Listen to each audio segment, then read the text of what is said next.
ದುಡ್ಡು ಕಳ್ಳ ದುಡ್ಡು ವಿಶೇಷ ಕಾರ್ಯಕ್ರಮಕ್ಕೆ ಸ್ವಾಗತ. ನಾನು ಹರಿಪ್ರಸಾದ್. 2.5 ಲಕ್ಷ ರೂಪಾಯಿಗಿಂತ ಹೆಚ್ಚಿನ ಜಮಾ ಮೇಲೆ ಐಟಿ ಕಣ್ಣು. ಹಣ ಡೆಪಾಸಿಟ್ ಮಾಡಿದವರಿಗೆ ಶುರುವಾಯಿತು ನಡುಕ.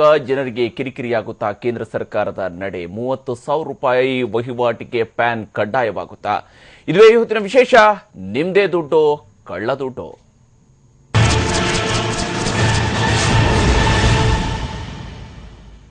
ನೋಟ್ ಬ್ಯಾನ್ ನಂತರ ಕಪ್ಪು ಹಣ ಎಷ್ಟು ಪ್ರಮಾಣದಲ್ಲಿ ಹೊರಬಿದ್ದಿದೆ ಅನ್ನೋ ಸ್ಪಷ್ಟ ಲೆಕ್ಕಾಚಾರ ಕೇಂದ್ರ ಸರ್ಕಾರಕ್ಕೆ ಇನ್ನೂ ಸಿಕ್ಕಿಲ್ಲ. ಹೀಗಾಗಿ ಬ್ಯಾಂಕ್ಗೆ ಡೆಪಾಸಿಟ್ ಮಾಡಿರೋ ಹಣದ ಮೇಲೆ ಈಗ ಸರ್ಕಾರ ಕಣ್ಣಿಟ್ಟಿದೆ. 2.5 ಲಕ್ಷ ರೂಪಾಯಿಗಿಂತ ಹೆಚ್ಚು ಹಣ ಬ್ಯಾಂಕ್ಗೆ ಡೆಪಾಸಿಟ್ ಮಾಡಿದವರು ಈಗ ಲೆಕ್ಕ ಕೊಡಬೇಕು. ಇದು ನಿಮ್ದೇ ದುಡ್ಡು ಅನ್ನೋದಕ್ಕೆ ಸರಿಯಾದ ದಾಖಲೆ ತೋರಿಸದೇ ಇದ್ರೆ ಸರ್ಕಾರ ಅದನ್ನ ಕಳ್ಳ ದುಡ್ಡು ಅಂತ ಪರಿಗಣಿಸಿ ಪೆನಾಲ್ಟಿ ಹಾಕಲಿದೆ. 2.5 ಲಕ್ಷಕ್ಕಿಂತ ಹೆಚ್ಚಿನ ಜಮಾ ಮೇಲೆ ಐಟಿ ಕಣ್ಣು. ಹಣ ಡೆಪಾಸಿಟ್ ಮಾಡಿದವರಿಗೆ ಶುರುವಾಯಿತು ನಡುಕ. ये मुद्राएं कानूनन अमान्य हो.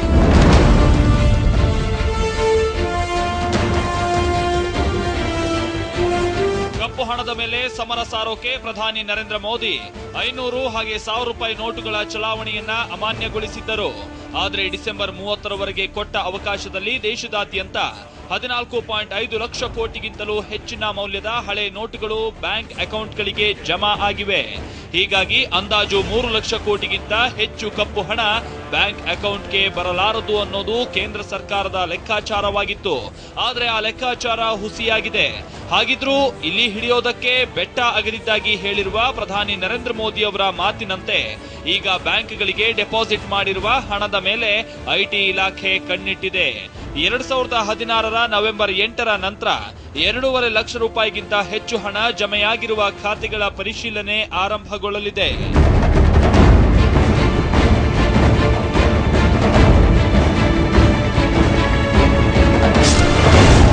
ನವೆಂಬರ್ 8ರ ನೋಟು ಅಮಾನ್ಯತೆಯ ನಂತರ ಬ್ಯಾಂಕ್ ಖಾತೆಗಳಿಗೆ 2.5 ಲಕ್ಷಕ್ಕಿಂತ ಹೆಚ್ಚಿನ ಜಮೆ ಮಾಡಿದ ಹಣದ ಮೂಲದ ಬಗ್ಗೆ ವಿವರವನ್ನ ಪರಿಶೀಲಿಸಲಾಗುವುದು. ಹಾಗೆಯೇ ನವೆಂಬರ್ 8ರ ನಂತರ ಚಾಲ್ತಿ ಖಾತೆಗಳಿಗೆ 12.5 ಲಕ್ಷಕ್ಕಿಂತ ಹೆಚ್ಚಿನ ಹಣ ಜಮೆಯಾಗಿರುವ ಬಗ್ಗೆಯೂ ಐಟಿ ಇಲಾಖೆ ಮಾಹಿತಿ ಪಡೆಯಲಿದೆ. ಇನ್ನು 2016-17ರ ಆರ್ಥಿಕ ವರ್ಷದಲ್ಲಿ ಬ್ಯಾಂಕ್ ಖಾತೆಗಳಿಗೆ 10 ಲಕ್ಷಕ್ಕಿಂತ ಹೆಚ್ಚಿನ ಹಣ ಜಮೆ ಹಾಗೂ 10 ಲಕ್ಷಕ್ಕಿಂತ ಹೆಚ್ಚಿನ ಹಣವನ್ನ ನಿಶ್ಚಿತ ಠೇವಣಿಯಲ್ಲಿ ಇಟ್ಟಿರೋದರ ಮಾಹಿತಿಯನ್ನು ಬ್ಯಾಂಕ್ಗಳಿಂದ ಪಡೆದುಕೊಳ್ಳಲಾಗುತ್ತೆ. ಜೊತೆಗೆ 2016-17ರಲ್ಲಿ 50 ಲಕ್ಷ ಜಮೆ ಅಥವಾ ಸ್ವೀಕೃತಿಯ ಬಗ್ಗೆಯೂ ಬ್ಯಾಂಕ್ಗಳಿಂದ ಮಾಹಿತಿಯನ್ನ ಪಡೆದುಕೊಳ್ಳೋಕೆ ನಿರ್ಧರಿಸಲಾಗಿದೆ. ಇನ್ನು ಮುಂದಿನ ಕೇಂದ್ರ ಬಜೆಟ್ ವೇಳೆ 30,000 ರೂಪಾಯಿಗಿಂತ ಹೆಚ್ಚಿನ ಕ್ಯಾಶ್ ವ್ಯವಹಾರದಲ್ಲಿ ಪ್ಯಾನ್ ಕಡ್ಡಾಯಗೊಳಿಸುವ ಸಾಧ್ಯತೆ ಇದೆ. ಸದ್ಯ 50,000ಕ್ಕಿಂತ ಹೆಚ್ಚಿನ ನಗದು ವ್ಯವಹಾರಕ್ಕೆ ಬ್ಯಾಂಕ್ಗಳಲ್ಲಿ ಪ್ಯಾನ್ ಕಡ್ಡಾಯವಿದೆ. ಒಟ್ಟಾರೆ ನೋಟ್ ಬ್ಯಾನ್ ನಿಂದಾಗಿ ನಿರೀಕ್ಷಿತ ಪ್ರಮಾಣದಲ್ಲಿ ಕಪ್ಪು ಹಣ ಬಂದಿದೆ ಅನ್ನೋದನ್ನ ತೋರಿಸೋಕೆ ಸಾಧ್ಯವಾಗದ ಕೇಂದ್ರ ಸರ್ಕಾರ ಈಗ ನಿಮ್ಮ ಅಕೌಂಟ್ಗೆ ಹಾಕಿರೋ ದುಡ್ಡು ನಿಮ್ಮದೋ ಅಥವಾ ಕಳ್ಳ ದುಡ್ಡು ಅಂತ ಪರಿಶೀಲಿಸೋಕೆ ಮುಂದಾಗಿದೆ. ಪರಿಶೀಲನೆ ವೇಳೆ ಜನರಿಗೆ ಕಿರಿಕಿರಿ ಉಂಟಾಗದಂತೆ ಎಚ್ಚರಿಕೆ ವಹಿಸುವ ಕಡೆಗೆ ಆದ್ಯತೆಯನ್ನ ನೀಡಿದ್ದರು. ಐಟಿ ಇಲಾಖೆಯವರು ಕೇಳುವ ಪ್ರಶ್ನೆಗಳಿಗೆ ಮಾತ್ರ ಸರಿಯಾದ ಉತ್ತರ ಕೊಡಲೇಬೇಕು. ಇಲ್ಲದೆ ಹೋದ್ರೆ ಲೆಕ್ಕವಿಲ್ಲದ ದುಡ್ಡಿನ ಮೇಲೆ ದಂಡ ಕಟ್ಟಬೇಕಾಗುತ್ತೆ.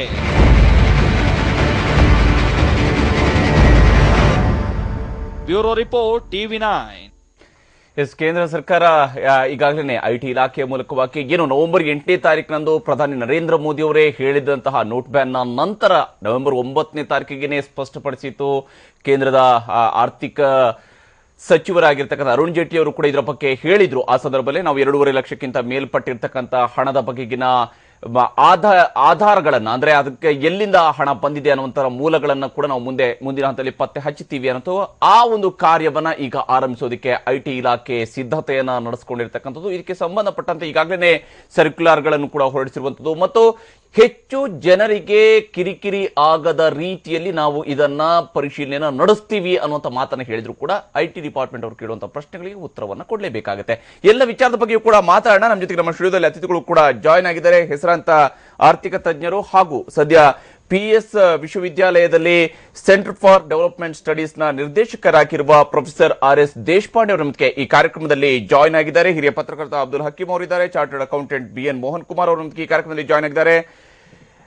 ಗ್ರಾಹಕ ರಕ್ಷಣೆ ಸೇವಾ ಸಂಸ್ಥೆಯ ಅಧ್ಯಕ್ಷರಾಗಿರುವ ರವೀಂದ್ರನಾಥ್ ಗುರು ನಮ್ಮೊಂದಿಗೆ ಈ ಕಾರ್ಯಕ್ರಮದಲ್ಲಿ ಜಾಯ್ನ್ ಆಗಿದ್ದಾರೆ. ಬೆಂಗಳೂರು ವಿಶ್ವವಿದ್ಯಾಲಯದ ಅರ್ಥಶಾಸ್ತ್ರ ವಿಭಾಗದ ಪ್ರಾಧ್ಯಾಪಕರಾಗಿರುವ ಪ್ರೊಫೆಸರ್ SR ಕೇಶವ ನಮ್ಮ ಜೊತೆಗೆ ಕಲಬುರಗಿಯಿಂದ ಈ ಕಾರ್ಯಕ್ರಮದಲ್ಲಿ ಜಾಯ್ನ್ ಆಗಿದ್ದಾರೆ. ಮೊದಲಿಗೆ ಪ್ರೊಫೆಸರ್ RS ದೇಶಪಾಂಡೆ ಅವರೇ, 2.5 ಲಕ್ಷಕ್ಕಿಂತ ಮೇಲ್ಪಟ್ಟಂತದನ್ನ ನಾವು ಸ್ಕ್ರೂಟಿನಿ ಮಾಡ್ತೀವಿ ಅಂತ ಮೊದಲೇ ಹೇಳಿದ್ರು. ಆದ್ರೆ ಇಷ್ಟೊಂದು ದೊಡ್ಡ ಪ್ರಮಾಣದಲ್ಲಿ ಹಣದ ಹರಿವು ಬಂದಿದೆ. 2.5 ಲಕ್ಷ ಅನ್ನೋದು ತುಂಬಾ ಕಡಿಮೆ ಅಮೌಂಟ್ ಡೆಪಾಸಿಟ್ಸ್ ಅನ್ನ ಗಮನಕ್ಕೆ ತೆಗೆದುಕೊಳ್ಳೋದಿದ್ರೆ, ಇಷ್ಟು ಹೆಚ್ಚಿನ ಖಾತೆಗಳಿಂದ ಬರ್ತಕ್ಕಂಥ ಹಣವನ್ನ ಅಷ್ಟು ಈಸಿಯಾಗಿ ಪ್ರೋಸೆಸ್ ಮಾಡೋದಕ್ಕೆ ಸಾಧ್ಯ ಆಗುತ್ತೆ ಅಂತ ಅನ್ಸುತ್ತೆ.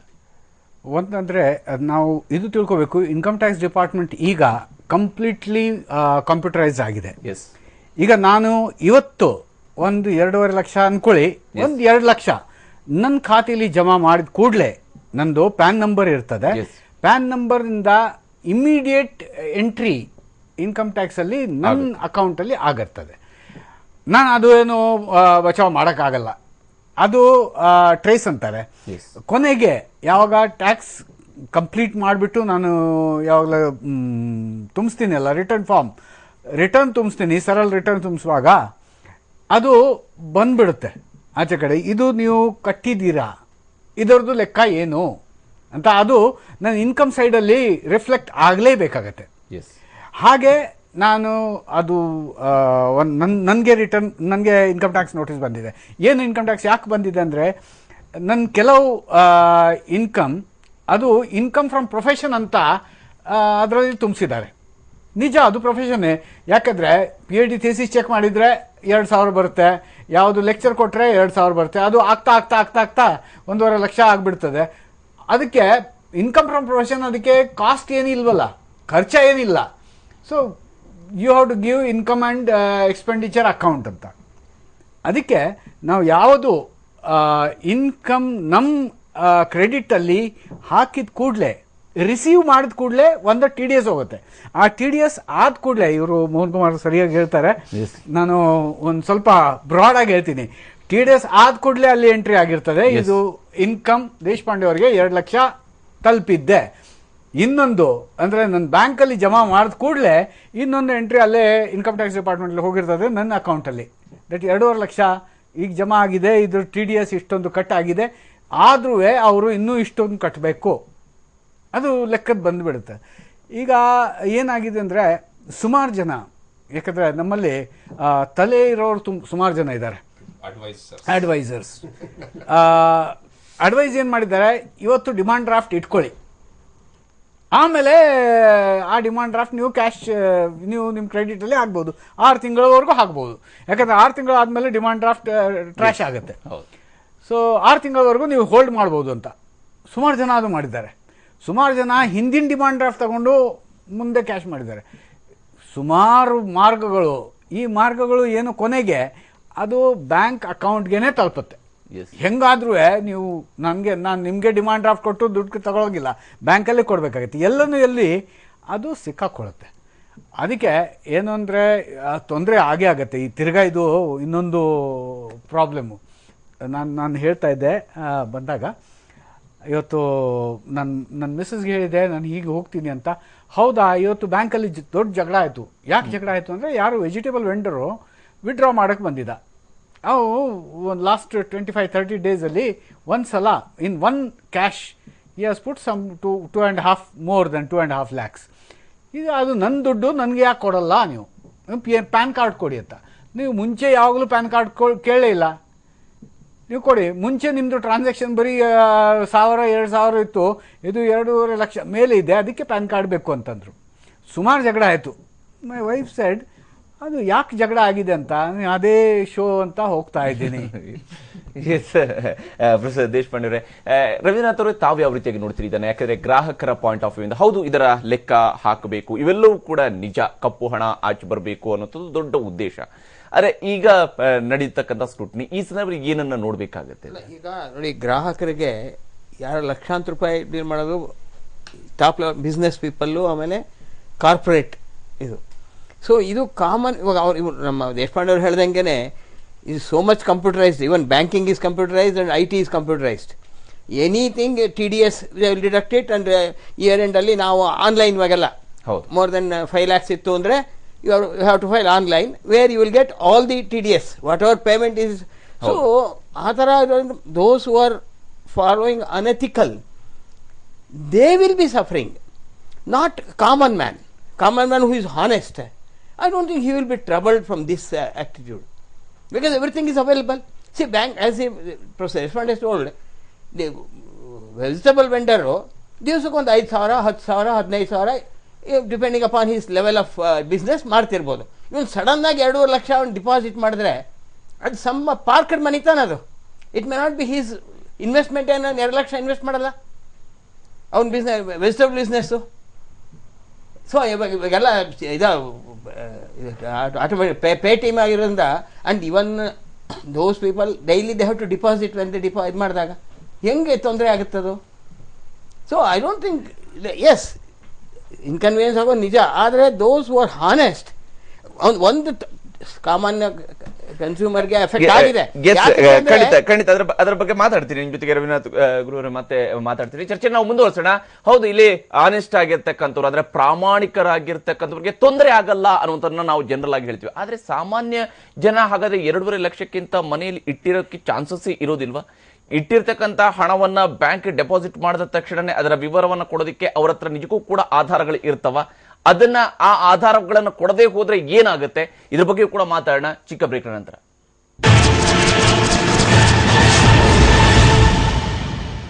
ವೀರೇಂದ್ರ, ಮತ್ತೊಮ್ಮೆ ಸ್ವಾಗತ. ನಾವು ಚರ್ಚೆಯನ್ನ ಮುಂದುವರಿಸೋಣ. ಪ್ರೊಫೆಸರ್ ಕೇಶವ್ ಅವರೇ, ತಾವು ಯಾವ ರೀತಿ ನೋಡ್ತೀವಿ? ಯಾಕಂದ್ರೆ 2.5 ಲಕ್ಷಕ್ಕಿಂತ ಮೇಲಿನ ಹಣವನ್ನ ಎಲ್ಲವನ್ನು ಕೂಡ ಸ್ಕ್ರೂಟಿನಿ ಮಾಡಬೇಕು. ಹೌದು, ಕಪ್ಪು ಹಣದ ಪತ್ತೆಗಾಗಿ ಇವೆಲ್ಲವೂ ಕೂಡ ಮಾಡಬೇಕಾಗಿದೆ ಅನ್ನೋದು. ಆದ್ರೆ ಇಲ್ಲಿ ಆಧಾರವನ್ನ ಕೊಡಬೇಕಾಗುತ್ತೆ, ಹಣದ ಮೂಲವನ್ನು ಕೊಡಬೇಕಾಗುತ್ತೆ. ಮನೆಯಲ್ಲಿ ಕೂಡಿಟ್ಟಿರ್ತಕ್ಕಂಥ ಹಣವನ್ನ ಯಾವ ರೀತಿಯ ಆಧಾರವನ್ನು ಒದಗಿಸೋದಕ್ಕೆ ಅವಕಾಶ ಇರುತ್ತೆ ಸಾಮಾನ್ಯ ಜನರಿಗೂ? ಈಗ ಸಾಮಾನ್ಯವಾಗಿ ನಾವು ಯಾವ್ದಾದ್ರು ಇಂಥದ್ದೊಂದು ಯೋಜನೆಯನ್ನು ಮಾಡಿದ್ರೆ ನಿಜವಾಗ್ಲೂ ಹಾನೆಸ್ಟ್ ಪೀಪಲ್ಗೆ ತೊಂದರೆ ಆಗಲ್ಲ ಅಂತ ಪದೇ ಪದೇ ಹೇಳ್ತಾನೆ ತೊಂದರೆ ಕೊಡ್ತೀವ ಅನ್ನೋ ಭಯ ನನಗೆ. ಯಾಕೆಂದ್ರೆ ನೀವು ಗಮನಿಸಿ, ಈಗ ಕ್ರೆಡಿಟ್ ಕಾರ್ಡ್ನ 1 ಲಕ್ಷಕ್ಕಿಂತ ಹೆಚ್ಚು ಪೇ ಮಾಡಿ, 1 ಲಕ್ಷಕ್ಕಿಂತ ಹೆಚ್ಚು ಕ್ಯಾಶ್ ಅಲ್ಲಿ ಪೇ ಮಾಡಿದ್ರೆ ಕ್ವಶನ್ ಮಾಡಿ. 12.5 ಲಕ್ಷಕ್ಕಿಂತ ಹೆಚ್ಚು ಡೆಪಾಸಿಟ್ಸ್ ಅಲ್ಲಿ ಇದೆ, ಕ್ವಶನ್ ಮಾಡಿ. ಆದ್ರೆ ಫಸ್ಟ್ ಟೈಮ್ ಈಗ ಕಾಮನ್ ಮ್ಯಾನ್ ಇಷ್ಟು ದಿನ ಅವನು ಐಡಲ್ ಮನಿ ಅಂತ ಕ್ಯಾಶ್ ಇಟ್ಕೊಂಡಿದ್ದಾನೆ. ಯಾರೋ ಹೆಣ್ಮಕ್ಳಿಗೆ ಮದುವೆಗೆ ಅಂತ ದುಡ್ಡನ್ನ ಇಟ್ಕೊಂಡಿರ್ಬೋದು, ಅಥವಾ ಇನ್ನೇನೋ ಅವ್ರ ಎಜುಕೇಶನ್ಗೆ ಅಂತ ದುಡ್ಡು ಇಟ್ಕೊಂಡಿರ್ಬೋದು. ಇಷ್ಟು ದಿನ ಇವ್ರಿಗೆ ಬ್ಯಾಂಕಿಂಗ್ ಹ್ಯಾಬಿಟ್ ಇರಲಿಲ್ಲ. ಬ್ಯಾಂಕ್ ಅಕೌಂಟ್ ಬಲವಂತಕ್ಕೆ ಜನದನ್ನು ಮತ್ತೊಂದು ಓಪನ್ ಮಾಡಿದ್ದಾರೆ. ಆದ್ರೆ ವಿಧಿ ಇಲ್ಲದೆ ಇವತ್ತು ಅವ್ರು ಏನ್ ಮಾಡಿದ್ದಾರೆ, ಅಕೌಂಟ್ಗೆ ಹಾಕಿದ್ದಾರೆ. ನೀವು ಅಕೌಂಟ್ಗೆ ಹಾಕಿದ ತಕ್ಷಣ 2.5 ಲಕ್ಷ ಇವತ್ತಿನ ದಿನ ನೀವು ಗಮನಿಸಿದ್ರೆ ಓವರ್ ದಿ ಇಯರ್ಸ್ ಒಂದು 20 ವರ್ಷ ಅವರು ಸೇವ್ ಮಾಡಿ ಆ ದುಡ್ಡನ್ನ ಇವತ್ತು ಹಾಕಿದ ತಕ್ಷಣ ಇಲ್ಲ ನಾವು ನಿನಗೆ ನೋಟಿಸ್ ಕಳಿಸ್ತೀವಿ ನೀವು ಹೇಳು ಅಂತ ಹೇಳಬಾರ್ದು. ಇದು ಫಸ್ಟ್ ಟೈಮ್. ಆದ್ರಿಂದ ನಾನು ಹೇಳೋದು, ಕಾಮನ್ ಮ್ಯಾನ್ ಯಾರಿದ್ದಾರೆ, ನಿಜವಾಗ್ಲೂ ಯಾರೋ ಅವನು ಹ್ಯೂಜ್ ಟ್ರಾನ್ಸಾಕ್ಷನ್ ಮಾಡಿದಾನೆ, 15 ಲಕ್ಷ 20 ಲಕ್ಷ ಕೋಟಿಗಟ್ಟಲೆ ಅಕೌಂಟ್ ಅಲ್ಲಿ ಇದೆ ಅಂದ್ರೆ ಕ್ವಶನ್ ಮಾಡಿ. ಆದ್ರೆ ಮಿನಿಮಮ್ ಫಸ್ಟ್ ಟೈಮ್ ಇದು ಯಾರೋ ಒಂದು ಕಾಮನ್ ಮ್ಯಾನ್ ಅವನಿಗೆ ಯಾವುದು ಇದಿಲ್ಲದೆ ಇರುವಾಗ ಒಂದು 10 ಲಕ್ಷದವರೆಗೂ ಅವ್ರನ್ನ ಕ್ವಶನ್ ಮಾಡಬಾರ್ದಿತ್ತೇನೋ ಅಂತ ನನ್ಗೆ ಅನ್ಸುತ್ತೆ. ಯಾಕೆಂದ್ರೆ ನಾವು ಯಾವಾಗ್ಲೂ ನಮ್ಮ ಇದರಲ್ಲೇ ಹೇಳ್ತೀವಿ, 100 ಜನ ಅಪರಾಧಿಗಳನ್ನ ಬಿಟ್ಟರು ಪರವಾಗಿಲ್ಲ, ಒಬ್ಬ ಜನ ನಿರಪರಾಧಿಗೆ ತೊಂದರೆ ಆಗ್ಬಾರ್ದು ಅಂತ. ನಾವಿಲ್ಲಿ ಯಾರೋ ಒಂದು ಕಾಮನ್ ಮ್ಯಾನ್ ಕಷ್ಟಪಟ್ಟು ದುಡ್ದು ಇಷ್ಟೆಲ್ಲ ಈಗ ನೋಡಿ, ನಾವು ಮುಸ್ಲಿಮ್ಸ್ ಬಗ್ಗೆ ಮಾತಾಡುವಾಗ ಅವ್ರ ಅಕೌಂಟ್ ಅಲ್ಲಿ ದುಡ್ಡು ಹಾಕೋದಿಲ್ಲ ಇವತ್ತು, ಆ ಕಮ್ಯುನಿಟಿ ಪೀಪಲ್ಗೂ ಎಷ್ಟು ತೊಂದರೆ ಆಗ್ಬೋದು. ಇವಾಗ ಅವ್ರಿಗೆ ಫಸ್ಟ್ ಟೈಮ್ ಈಗ ವಿಧಿ ಇಲ್ಲದೆ ಒಂದು ಅಕೌಂಟ್ ಓಪನ್ ಮಾಡಿ ದುಡ್ಡನ್ನು ಹಾಕಿರ್ತಾರೆ. ಆದ್ರೆ ನಾವೀಗ ಅವ್ರಿಗೆ ಏನಾದ್ರು ದುಡ್ಡು ಹಾಕ ತಕ್ಷಣ ನಾವು ಇಲ್ಲ ಅವ್ರಿಗೆ ನೀವು 2.5 ಲಕ್ಷ ಮೇಲಿದೆ ನೀನು ಹೆಂಗೆ ಆಗ್ತಾ ಇದನ್ನ ಅಂತ ಕೇಳಿದ್ರೆ ಅವ್ನು ಏನ್ ಹೇಳ್ಬೇಕು ಪಾಪ? ಇಲ್ಲ ನಾನು 1 ವರ್ಷ ನಾನು 20 ವರ್ಷದಿಂದ ಇದನ್ನ 10,000 ಕೂಡಿಟ್ಟಿದ್ದೆ, 15,000 ಕೂಡಿಟ್ಟಿದ್ದೆ, ಆ ದಿನ ಇದನ್ನ ಕೂಡಿಟ್ಟಿದ್ದೆ, ಇದರಲ್ಲಿ ಇದು ಬಂತು ಅಂತ ಅವ್ನು ಹೇಳಕ್ಕೂ ನೆನಪಿರ್ಲಿಕ್ಕೆ ಸಾಧ್ಯ ಇಲ್ಲ. ಸೊ ಇಂಥದೊಂದು ಅನಿವಾರ್ಯ ಇದ್ದಿದ್ರಿಂದ ಇದು ಫಸ್ಟ್ ಟೈಮ್ ಆದ್ರಿಂದ ಅವ್ರಿಗೆ ಅಂತ ಅನೇಕರಿಗೆ ನಾವು ಈ ಸರಿ ಫಸ್ಟ್ ಟೈಮ್ ರಿಲ್ಯಾಕ್ಸೇಷನ್ ಕೊಡ್ಬೇಕಾಗತ್ತೆ. ನಿಜವಾಗ್ಲೂ ಅವರು ಯಾವ್ದು ದುಡ್ಡನ್ನ ಮಾಡಿಲ್ಲ ಅಂತ ಮೇಲ್ನೋಟಕ್ಕೆ ಕಂಡ್ರು ಅವ್ರನ್ನ ನಾವು ಈ ಸರಿ ಮಾಫಿ ಮಾಡ್ಬೇಕಾಗತ್ತೆ ಅಂತ ನನಗನ್ಸುತ್ತೆ. ಅದೇ ಕೋಆಪರೇಟಿವ್ ಬ್ಯಾಂಕ್ ಅಲ್ಲಿ ನೀವು ಲಕ್ಷಾಂತರ ರೂಪಾಯಿ ಡೆಪಾಸಿಟ್ ಮಾಡಿದ್ರೆ ಅವ್ರಿಗೆ ಪನಿಷ್ ಮಾಡಿ. ಸಿಟಿಯಲ್ಲಿ ಯಾರಿಗೆ ಈ ತರ ಮಾಡಿದ್ರೆ ಅವ್ರಿಗೆ ಪನಿಷ್ ಮಾಡಿ. ಆದ್ರೆ ಯಾವುದೋ ಒಂದು ರಿಮೋಟ್ ಏರಿಯಾದಲ್ಲಿ ಇರುವಂತವನು ಏನೋ ಕಷ್ಟಪಟ್ಟು ಜನಧನ್ ಅಕೌಂಟ್ ಅಲ್ಲಿ ಓಪನ್ ಮಾಡಿ ಅವನೇನೋ ಕಷ್ಟಪಟ್ಟು ಕೂಡಿಟ್ಟಿದ್ದ ದುಡ್ಡನ್ನ ಇವತ್ತು ಅವ್ನು ಯಾವತ್ತೋ ಈ 15 ವರ್ಷದಿಂದ ಕೂಡಿಟ್ಟ ಹಣದಲ್ಲಿ ಇದನ್ನ ಮಾಡಿಕ್ ಆಗಲ್ಲ. ಎಲ್ಲಿಂದ ಮಾಡಿದೆ ನೀನು? 14ನೇ ವರ್ಷದಲ್ಲಿ ಎಲ್ಲಿ ಮಾಡಿದೆ, 13ನೇ ವರ್ಷದಲ್ಲಿ ಎಲ್ಲಿ ಮಾಡಿದೆ ಅಂತ ಅವನನ್ನ ಹಿಂಸಿಸುವ ಪ್ರಕ್ರಿಯೆ ಆಗಬಾರ್ದು ಅಂತ ನನಗೆ ಅನ್ಸುತ್ತೆ. ಇದು ಫಸ್ಟ್ ಟೈಮ್ ಆಗಿದೆ. ದಯವಿಟ್ಟು ಅಂತ ನಿಜವಾದಂತ ಕಸ್ಟಮರ್ಸ್ಗೆ ದಯವಿಟ್ಟು ಇದು ಮಾಡಿ ಅಂತ ನಾನು ಕೇಳ್ಕೊತೀನಿ. ಎಸ್ ಪ್ರೊಫೆಸರ್ ಕೇಶವ್ ಅವರೇ, ಮಾತಾಡ್ತೀನಿ ನಿಮ್ ಜೊತೆಗೆ. ಮೋಹನ್ ಕುಮಾರ್ ಅವರು, ತಾವು ಯಾವ ರೀತಿಯಾಗಿ ನೋಡ್ತಿದ್ದಾನೆ? ಯಾಕಂದ್ರೆ ಇದರಲ್ಲಿ ಕಾಮನ್ ಮ್ಯಾನ್ಗೆ ಇದು 2.5 ಲಕ್ಷಕ್ಕಿಂತ ಕೆಳಗಡೆ ಇದ್ರೆ ಮಾತ್ರ ಅವನು ಕಾಮನ್ ಮ್ಯಾನ್ ಅನ್ನುವಂತ ರೀತಿಯಲ್ಲಿ ಯೋಚನೆ ಮಾಡುವಂಥದ್ದು. ಅಕೌಂಟ್ಗೆ ಸಡನ್ ಆಗಿ 2.5 ಲಕ್ಷಕ್ಕಿಂತ ಮೇಲೆ ಹಾಕಿದ ತಕ್ಷಣ ಅವನು ಕಾಮನ್ ಮ್ಯಾನ್ ಅಲ್ಲ ಅಂತ ಹೇಳುವಂತ ರೀತಿಯಲ್ಲಿ ಯೋಚನೆ ಮಾಡುವಂಥದ್ದು ಸರಿನಾ ಅಂತ? ಒಂದು ಪ್ರಿನ್ಸಿಪಲ್ ನಾವೆಲ್ಲರೂ ಅಗ್ರಿ ಆಗ್ಲೇಬೇಕು. Black is a black, rich ಆಗ್ಲಿ ಪೂರ್ ಆಗ್ಲಿ ಅಷ್ಟೇ. ಒಂದ್ ಲಿಮಿಟ್ ಇದೆ, ಬಿಯಾಂಡ್ ದಟ್ ಇಟ್ಕೊಂಡಿದ್ರೆ ಬ್ಲಾಕ್. ಸೋರ್ಸ್ ಎಕ್ಸ್ಪ್ಲೈನ್ ಮಾಡಕ್ಕಾಗಿಲ್ಲ ಅಂದ್ರೆ ಬ್ಲಾಕ್. ಡಿಮೋನಟೈಸೇಷನ್ ಅಂತ ತಗೊಂಡಾಗ ನಿಮ್ಗೆ 2 ಪಾರ್ಟ್ ಇರುತ್ತೆ. ಫಸ್ಟ್ ಪಾರ್ಟ್ ನಿಮಗೆ ಅವ್ರ ಹತ್ರ ಇರೋ ಕ್ಯಾಶ್ ಸೋರ್ಸ್ ಎಕ್ಸ್ಪ್ಲೈನ್ ಮಾಡಕ್ಕಾಗಿಲ್ಲ ಅಂದ್ರೆ ಬಂದ್ ಡೆಪಾಸಿಟ್ ಮಾಡಕ್ಕಾಗಿಲ್ಲ ಅಂದ್ರೆ ಅಷ್ಟು ಕ್ಯಾಶ್ ಹೊಟ್ಟೋಗುತ್ತೆ ಎಕಾನಮಿಯಿಂದ. ಬಟ್ ನಮ್ ಕೇಸಲ್ಲಿ 97-98% ಬಂದಾಯ್ತು ಬ್ಯಾಂಕ್ ಆಲ್ರೆಡಿ. ಸೊ ಬಂದಿರೋದನ್ನೆಲ್ಲ ಸ್ಕ್ರೂಟಿನೈಸ್ ಒಂದು ವಿಚಾರಕ್ಕೆ ಅದ್ರ ಬಗ್ಗೆ ನಾನು ನಿಮ್ ಜೊತೆ ಮತ್ತೆ ಮಾತಾಡ್ತೀನಿ. ಯಾಕೆ ಅದಕ್ಕಿಂತ ಮೊದಲು ನೀವು ಒಂದನ್ನ ಎಕ್ಸ್ಪ್ಲೇನ್ ಮಾಡಬೇಕಿದೆ. ಬ್ಲಾಕ್ ಇಸ್ ಬ್ಲಾಕ್ ಅಂತ ಹೇಳಿದ್ರಿ. ಸಾಮಾನ್ಯ ಜನರ ಹತ್ರ ಇದ್ರು ಬ್ಲಾಕ್ ಹೌದು, ಆದ್ರೆ ಅವನು ಅರ್ನ್ ಮಾಡಿರ್ತಕ್ಕಂತ ಸೋರ್ಸ್ ಆಫ್ ಇನ್ಕಮ್ ಅವನು ಬ್ಯಾಂಕ್ ಅಕೌಂಟ್ಗೆ ಹಾಕಿಲ್ಲ ಅಂದ ತಕ್ಷಣ ಅದು ಬ್ಲಾಕ್ ಆಗುತ್ತಾ ಅಂತ? ಸಾಧ್ಯವೇ ಇಲ್ಲ.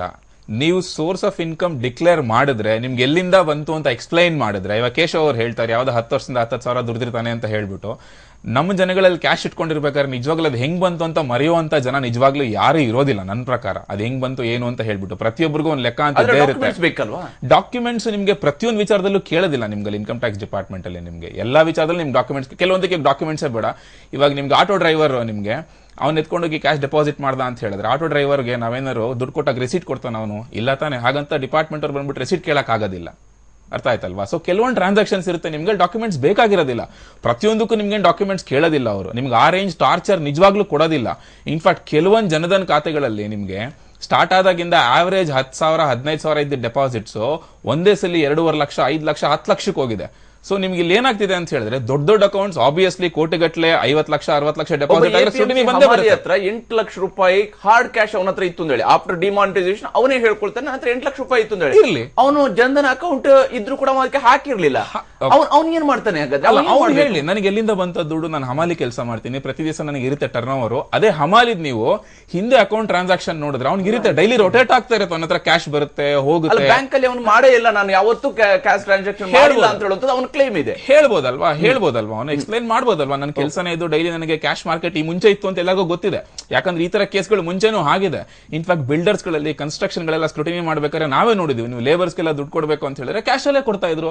ಸೊ ಕ್ಯಾಶ್ ಅಲ್ಲಿ ಕೊಟ್ಟಿದೀವಿ ಅಂತ ಹೇಳಿ ಜಸ್ಟ್ ವೌಚರ್ ಸೈನ್ ಮಾಡ್ಕೊಂಡು ಹೋಗಿದ್ರೆ ಎಬ್ಬೆಟ್ ಹೊತ್ತವರೆಲ್ಲ ಇದಾರೆ, ಅದನ್ನೆಲ್ಲ ತೋರಿಸ್ಬಿಟ್ಟು ಸ್ಕ್ರೂಟಿನಿಗಳೆಲ್ಲ ಆಗಿದೆ. ನೀವು ಅವರಿಂದ ಎಲ್ಲ ತಗೊಳ್ಳೋದಿಲ್ಲ. You need to explain it. One thing we need to tell people that Indian Income Tax Act, it insists that any money I earned should be accounted for. ಅಷ್ಟೇ. That is essential. ವೆದರ್ ಅದು ನಮ್ಮ ಸಂಬಳ ಸಿಕ್ಕಿದ್ರೂ ಹಾಕಬೇಕು. ನಾವು professor Keshav ಹೇಳಿದ್ರು 2.5 ಲಕ್ಷ ಅವನು ಸೇರಿದ್ದಾನೆ ಅಂತ. ನಮ್ಮಲ್ಲಿ ಕ್ಲರ್ಕ್ಗೆ, ಪ್ಯೂನ್ಗೆ ಒಂದು 5 ಲಕ್ಷ ಮೇಲೆ ಅವನ ಇನ್ಕಮ್ ಹೋಯ್ತು ಅಂದ್ರೆ ಅವನು ಇನ್ಕಮ್ ಟ್ಯಾಕ್ಸ್ ಕಟ್ಟಲೇಬೇಕಾಗತ್ತೆ, ಅವನ್ ರಿಟರ್ನ್ಸ್ ತುಂಬಲೇಬೇಕಾಗತ್ತೆ. Highest importer of gold sir ನಾವು. ಅದು ಯಾರಾದ್ರೂ ಇಲ್ರಿ, ಇನ್ಕಮ್ ಟ್ಯಾಕ್ಸ್ ಅಲ್ಲಿ ಬಂದೇ ಬರ್ಬೇಕು. ಯಾಕಂದ್ರೆ ಇನ್ಕಮ್ ಟ್ಯಾಕ್ಸ್ ಆಕ್ಸೆಸ್ ಅಕೌಂಟ್ ಅಲ್ಲಿ ಬರುವಂತದಕ್ಕೆ ನಾವು ಮಾತಾಡ್ತಿಲ್ಲ, ಅಕೌಂಟ್ ಬಗ್ಗೆ ಮಾತಾಡ್ತಿಲ್ಲ ನಾವು. ಯಾರು ಇಷ್ಟು ವರ್ಷ ಅಕೌಂಟ್ ಗಳನ್ನ ಉಪಯೋಗಿಸ್ತಾ ಇಲ್ಲ, ಬ್ಯಾಂಕ್ ಸಿಸ್ಟಮ್ ಅಲ್ಲಿ ಇರ್ಲಿಲ್ಲ, ಈಗ ಬಂದಿದ್ದಾರೆ ಅಂತವ್ರ ಬಗ್ಗೆ ಮಾತಾಡ್ತಾ ಇದೀವಿ. ಅಂತವರೇ ಆಕ್ಚುಯಲ್ ಪ್ರಾಬ್ಲಮ್ಯಾಟಿಕ್ ಜನ, ಯಾರೋ 10 ಕೋಟಿ ಇರೋನು ಅಂತವರೇ ಆಕ್ಚುಲಿ ದುಡ್ಡಿನ ಆಸೆಗೋಸ್ಕರ 3 ಜನಕ್ಕೋಸ್ಕರ ದುಡ್ಡು ಇವತ್ತುವರೆಗೂ ಅಚಾನಕವಾಗಿ ಒಂದು 5 ಲಕ್ಷ ಬಂದ್ಬಿಡ್ತು. ಎಲ್ಲಿಂದ ಬಂದ್ಬಿಡ್ತು ಅದು ಹೇಳಲೇಬೇಕು. ಅಚಾನಕ್ ಆಗಿ ಬಂದಿರೋದಿಲ್ಲ sir, over the years save ಮಾಡಿರ್ತಾರೆ. ಹೆಣ್ಮಕ್ಳು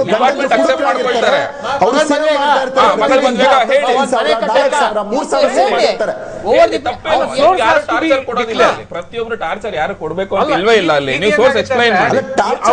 ಅವ್ರಿಗೆ ನೀವು ಸೋರ್ಸ್ ಕೇಳಿಲ್ಲ ಅಂದ್ರೆ ಯಾರು ಕೋಟ್ಯಾಧೀಶರು ಇದ್ದಾರೆ ಅವ್ರಿಗೆ ಯಾಕೆ ಹೇಳ್ತೀರಿ?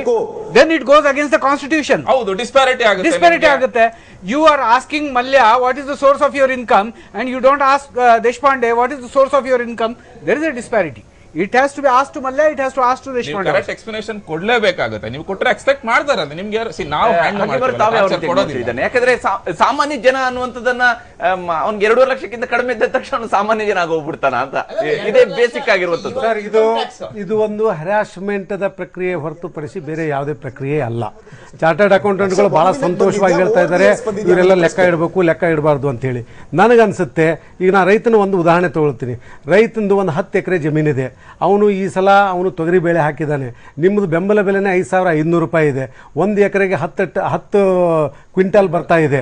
ಆ ಲೆಕ್ಕ ಹಾಕೊಂಡ್ರು ಕೂಡ ಈ ಒಂದು ಅವಿಭಕ್ತ ಕುಟುಂಬದಲ್ಲಿ ಸುಮಾರು 5-6 ಲಕ್ಷ ರೂಪಾಯಿ ಸೇರುತ್ತೆ. ನಾನು ಸಿಂಪಲ್ ಉದಾಹರಣೆ ಹೇಳಿದ್ದೀನಿ.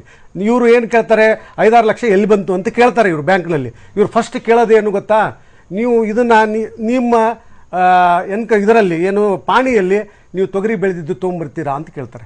ನಾನು ಡೈರೆಕ್ಟ್ ಕೇಳ್ತೀನಿ, ಪಾಣಿಯಲ್ಲಿ ತೊಗರಿ ಬೆಳೆ ಬೆಳೆದಿದ್ದೀನಿ ಅಂತ ಹೇಳೋನು ಯಾವನು ಅಂತಂತಂದರೆ ಅವನು ಗ್ರಾಮ ಲೆಕ್ಕಾಧಿಕಾರಿ ಬರ್ಕೊಂಡು ಹೋಗ್ಬೇಕು. ಅವರು 10 ವರ್ಷ ಬರೆಯೋದಿಲ್ಲ, 10 ವರ್ಷ ಬರೆಯೋದಿಲ್ಲ.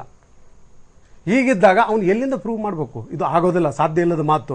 2.5 ಲಕ್ಷ ನೀವೇ ಹೇಳ್ತೀರಿ. ಸುಪ್ರೀಂ ಕೋರ್ಟಲ್ಲಿ ರಾಮ್ ಜೇಠ್ಮಲಾನಿದು ಜನವರಿ 20, 2015 ಕೇಸಲ್ಲಿ ಸುಪ್ರೀಂ ಕೋರ್ಟ್ ಒಪ್ಕೊಂಡಿದ್ದೇನೆಂದರೆ ನಿಮ್ಮ ಮನೆಯಲ್ಲಿ 15 ಲಕ್ಷ ರೂಪಾಯಿ ಇಡಬಹುದು. ಹೌದಾ? ಒಪ್ಕೊಂಡಿದೆಯಾ? ಸುಪ್ರೀಂ ಕೋರ್ಟ್ ಒಪ್ಕೊಂಡಿದೆಯಾ ಮಾತು? ಹಾಗಾದರೆ 15 ಲಕ್ಷ ರೂಪಾಯಿ ನಾವು ಮದುವೆಗೆ ಇಟ್ಟಿದ್ದೀನೋ, ಚಿನ್ನ ಖರೀದಿ ಮಾಡ್ಲಿಕ್ಕೆ ಇಟ್ಕೊಂಡಿದ್ದೀನೋ, ಮನೆ ಕಟ್ಕೊಳ್ಳಿಕ್ಕೆ ಇಟ್ಕೊಂಡಿದ್ದೀನೋ, ಮಕ್ಕಳ ವಿದ್ಯಾಭ್ಯಾಸಕ್ಕೆ ಇಟ್ಕೊಂಡಿದ್ದೀನೋ, ಯಾವ್ಯಾವುದೋ ಕಾರಣಕ್ಕೆ ಇಟ್ಕೊಂಡಿರ್ತೀನಿ. ಇವತ್ತಿನ ದಿನ ನೀವು 500,000 ನೋಟು ನಡೆಯೋದಿಲ್ಲ ಅನ್ನೋದಕ್ಕೆ ನಾ ಬ್ಯಾಂಕಿಗೆ ಹೋಗ್ತಾ ಇದ್ದೀನಿ. ಇಲ್ಲಾಂದ್ರೆ ನಾ ಬ್ಯಾಂಕಿನ ಕಟ್ಟಿ ಹತ್ತಿರಲಿಲ್ಲ. ನನ್ನ ದುಡ್ಡು ನನ್ನ ಕಡೆ ಸೇಫಾಗಿ ಇಟ್ಕೋತಿದ್ದೆ. ಈಗ ಒಂದು ಸಣ್ಣ ಯಶವಂತಪುರದ ಸಣ್ಣ ಮಾರ್ಕೆಟ್ಗೆ ಶುಂಠಿ ಒಂದು 2 ಟನ್ ಪರ್ಚೇಸ್ ಮಾಡಿದರೆ 10 ಲಕ್ಷ ರೂಪಾಯಿ ಆಗುತ್ತೆ. ಅದರ ಬೆಲೆ ಲವಂಗ, ಯಾಲಕ್ಕಿ, ದ್ರಾಕ್ಷಿಗಳು ಮಾಡಿದ್ರೆ 10 ಲಕ್ಷ ಆಗುತ್ತೆ. ಅಲ್ಲಲ್ಲ, ಏನ್ ಹೇಳ್ತೀರಿ? ನಾ ಹೇಳಿದ್ನಲ್ಲ ಉದಾಹರಣೆ. ನೀವು ಕೇಳಿದ್ರೆ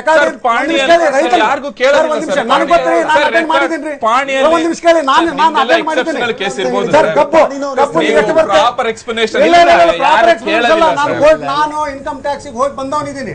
ಕಬ್ಬು ಬೆಳೆ ಅಂತ ಬೆಳಿತೀರಿ. ಕಬ್ಬಿಗೆ ಏನ್ ರೇಟ್ ಇದೆ ಇವತ್ತಿನ ದಿನ? ಬೇಕಾದಷ್ಟು ರೇಟ್ ಇದೆ. 2.5 ಲಕ್ಷ ರೂಪಾಯಿ ಆರಾಮಾಗಿ ತಗೊಳ್ತಾನೆ. ಆದ್ರೆ ಇವರು ನಾಳೆ ಪಾಣಿಯಲ್ಲಿ ಎಂಟ್ರಿ ಕೇಳ್ತಾರೆ. ಪಾಣಿಯಲ್ಲಿ ಎಂಟ್ರಿ ಮಾಡೋದು ಗ್ರಾಮ ಲೆಕ್ಕ ನಮ್ಮ ಕಂದಾಯ ಇಲಾಖೆ ಅಷ್ಟು ಚುರುಕು ಇಲ್ಲ. ಇದು ಬಹಳ ಸ್ಪಷ್ಟವಾಗಿರ್ತದೆ. ಒಂದು ಸ್ಫೂರ್ತಿ ಕೇಳ್ರಿ, ಅದು ಬಿಟ್ಟು ಬೇರೆ ಏನು ಕೇಳಲ್ಲ. ಅದು ಬಿಟ್ಟು ಏನೂ ಕೇಳಲ್ಲ. ಅದು ಬಿಟ್ಟು ಏನೂ ಕೇಳಲ್ಲ. ಜಮೀನ್ ಯಾರ ನೇಮ್ ಅಲ್ಲಿ ಇರುತ್ತೆ ಅಷ್ಟೇ ಸಾಕು. ಕ್ಲಸ್ಟರ್ ಅಲ್ಲಿ ಆ ವಿಲೇಜ್ ಅಲ್ಲಿ ಬೇಕು, ಪಾಣಿ ಬೇಕು. ಪಾಣಿಯಲ್ಲಿ ಏನ್ ಬೆಳೆ ಬೇಕಾಗಿಲ್ಲ.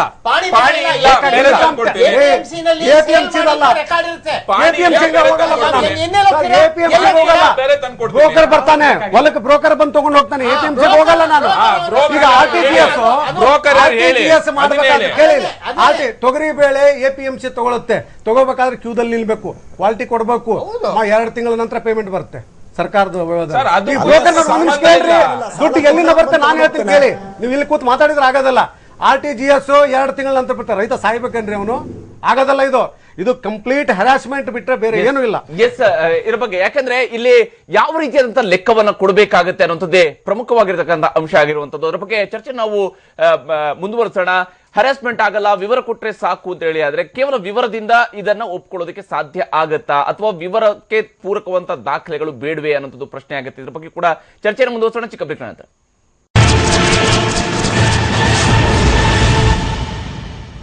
ಎಸ್, ಬ್ರೇಕ್ ನಂತರ ಮತ್ತೊಮ್ಮೆ ಸ್ವಾಗತ. ನಾವು ಚರ್ಚೆಯನ್ನ ಮುಂದುವರಿಸೋಣ. ಪ್ರೊಫೆಸರ್ ಕೇಶವ್ ಅವರೇ, ತಾವೇನ್ ಹೇಳ್ತೀರಿ? ಯಾಕಂದ್ರೆ ಇಲ್ಲಿ ಸೋರ್ಸ್ ಆಫ್ ಇನ್ಕಮ್ ಅನ್ನ ತೋರಿಸಲೇಬೇಕು. ಹೌದು, ಇದು ಕಡ್ಡಾಯವಾಗಿ ತೋರಿಸಬೇಕು. ಬ್ಲಾಕ್ ಮನಿ ಕರ್ಬ್ ಆಗಬೇಕು. ಇದರಲ್ಲಿ 2 ಮಾತೇ ಇಲ್ಲ. ಆದ್ರೆ ಇರ್ತಕ್ಕಂಥ ವಿಚಾರ ಏನಂದ್ರೆ, ಈಗ ಮೊದಲ ಬಾರಿಗೆ ಬ್ಯಾಂಕ್ ಬಂದಂತವನು ಕೂಡ ಈಗ ಲೆಕ್ಕವನ್ನ ಕೊಡ್ಲೇಬೇಕಾಗತ್ತೆ. ಅವನ ಸೋರ್ಸ್ ಆಫ್ ಇನ್ಕಮ್ ಅನ್ನ ತೋರಿಸಲೇಬೇಕು ಅನ್ನುವಂಥದ್ದು ಆದಾಗ ಆಗಬಹುದಾಗಿರ್ತಕ್ಕಂತಹ ಕಿರಿಕಿರಿ, ಅವನು ಎದುರಿಸಬಹುದಾಗಿರ್ತಕ್ಕಂಥ ಕಿರಿಕಿರಿ, ಅದನ್ನ ಎಕ್ಸ್ಪ್ಲನೇಷನ್ ಕೊಡ್ಲಿಕ್ಕೆ ಸಾಧ್ಯ ಆಗದಿದ್ರೆ ಅಥವಾ ದಾಖಲೆಯನ್ನು ಒದಗಿಸೋದಕ್ಕೆ ಸಾಧ್ಯ ಆಗದಿದ್ರೆ ಅವನು ದಂಡವನ್ನ ಕಟ್ಟಬೇಕಾಗತ್ತೆ ಅನ್ನುವಂಥದ್ದು ಎಷ್ಟು ಮಟ್ಟಿಗೆ ಸರಿಯಾಗಿರುತ್ತೆ ಅಂತ? ಭಾರತದ ಆರ್ಥಿಕತೆ ಬಗ್ಗೆ ಸಣ್ಣ ಅರಿವಿನ ಇರೋವರೆಗೂ ಗೊತ್ತಾಗತ್ತೆ. ಇದು ಸಣ್ಣ ಜ್ಞಾನ ಇದ್ರೇನು ಇದು ಏನ್ ಆಗ್ತಾ ಇದೆ ಅನ್ನೋದನ್ನ ದಯವಿಟ್ಟು ತಿಳ್ಕೋಬೇಕು.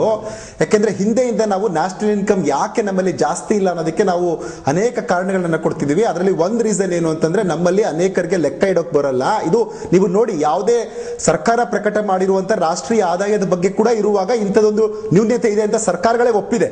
ಸೊ ಇಂಥ ಸಮಯದಲ್ಲಿ ನಾವು ಅವನಿಗೆ ನೀ ಲೆಕ್ಕ ಕೊಡು ಅಂತಂದ್ರೆ ಕೊಡಬೇಡ ಅಂತ ನಾನು ಹೇಳಲ್ಲ. ಯಾಕೆಂದ್ರೆ ನೀವು ದಯವಿಟ್ಟು ಗಮನಿಸಿ, ಅವನ ಹಿನ್ನೆಲೆ ಏನು. ಅವನು ಇಲಿಟ್ರೇಟಾ?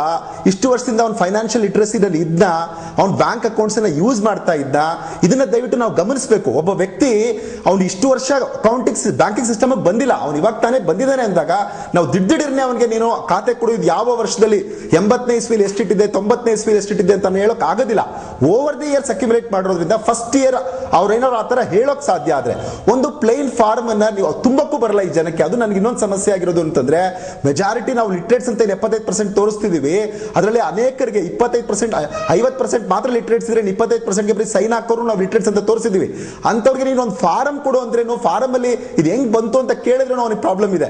ನಾನು ಹೇಳೋದೇನು ಅಂದ್ರೆ, ಫಸ್ಟ್ ಟೈಮ್ ಇಂಥವ್ರು ಏನಾದ್ರು ಅವರೇ ಸೆಲ್ಫ್ ಡಿಕ್ಲೇರ್ ಮಾಡಕ್ ಬಿಟ್ಬಿಡಿ, ಒಂದು ಸೆಲ್ಫ್ ಅಸೆಸ್ಮೆಂಟ್ ತರ ಅವರೇ ಇನ್ ಕೇಸ್ ಏನಾದ್ರು ಹೇಳಕ್ ಸಾಧ್ಯ ಇದ್ರೆ, ಇಲ್ಲ ನಾನು ಇದು ಇಷ್ಟು ಓವರ್ ದಿ ಇಯರ್ಸ್ ಅಕ್ಯುಮುಲೇಟ್ ಮಾಡಿದೀನಿ, ಒಂದು 5 ಲಕ್ಷ 6 ಲಕ್ಷದವರೆಗೂ ಒಂದು ಮಿನಿಮಮ್ ನ ಹೆಚ್ಚಿಸಬೇಕು. ಯಾಕಂದ್ರೆ ನೀವು ಗಮನಿಸಿದ್ರೆ ಒಂದು 20 ವರ್ಷದಲ್ಲಿ ಅವನು ಹಮಾಲಿ ಆಗಿದ್ರೆ ಮಾಡಿರೋದು ಎಷ್ಟು ನಾವು ಸೇವ್ ಮಾಡಿರ್ಬೋದು. ಯಾಕಂದ್ರೆ ನಾವು ಇದಕ್ಕಿದ್ದಂಗೆ ಅವ್ನು ಇಲ್ಲಿ ಬಂದಿರೋದಿಲ್ಲ, ಅದು ಓವರ್ ದಿ ಇಯರ್ಸ್ ಗಂಡ ದುಡಿತಾನೆ, ಹೆಂಡತಿ ದುಡಿತಾಳೆ, ಮಕ್ಕಳು ದುಡಿದಿರ್ತಾರೆ. ಆದ್ರೆ ಇವ್ರು ಏನ್ ಮಾಡಿರ್ತಾರೆ, ಮನೆಯಲ್ಲಿ ಎಲ್ಲೋ ಒಂದ್ ಕಡೆ ಹಾಕಿರ್ತಾರೆ. ಎಷ್ಟೋ ಸರಿ ನೆಂಟರಿಗೂ ಗೊತ್ತಿರೋದಿಲ್ಲ ಅವರು, ಯಾಕಂದ್ರೆ ಗೊತ್ತಾದ್ರೆ ನಮ್ಮನ್ನ BPL ತೆಗಿಬಹುದು, ಇದರಿಂದ ತೆಗಿಬಹುದು ಅಂತ ಒಂದೊಂದು ಸಣ್ಣ ಸಣ್ಣ ಅಮೌಂಟ್ ನ ಕೂಡಿಸಿ ಅದು ದೊಡ್ಡ ಮೊತ್ತ ಆಗಿರುತ್ತೆ. ನಾವು ಹೇಳ್ತಿರ್ತೀವಿ ಹನಿ ಹನಿ ಕೂಡಿದರೆ ಹಳ್ಳ, ತನಿ ತನಿ ಸೇರಿದರೆ ಇದು ಅಂತೆಲ್ಲ ಹೇಳ್ತಾ ಇರ್ತೀವಿ. ಆತರ ಅವರು ಒಂದು ಸಣ್ಣದಾಗಿ ಕೂಡಿಟ್ಟಿರ್ತಾರೆ.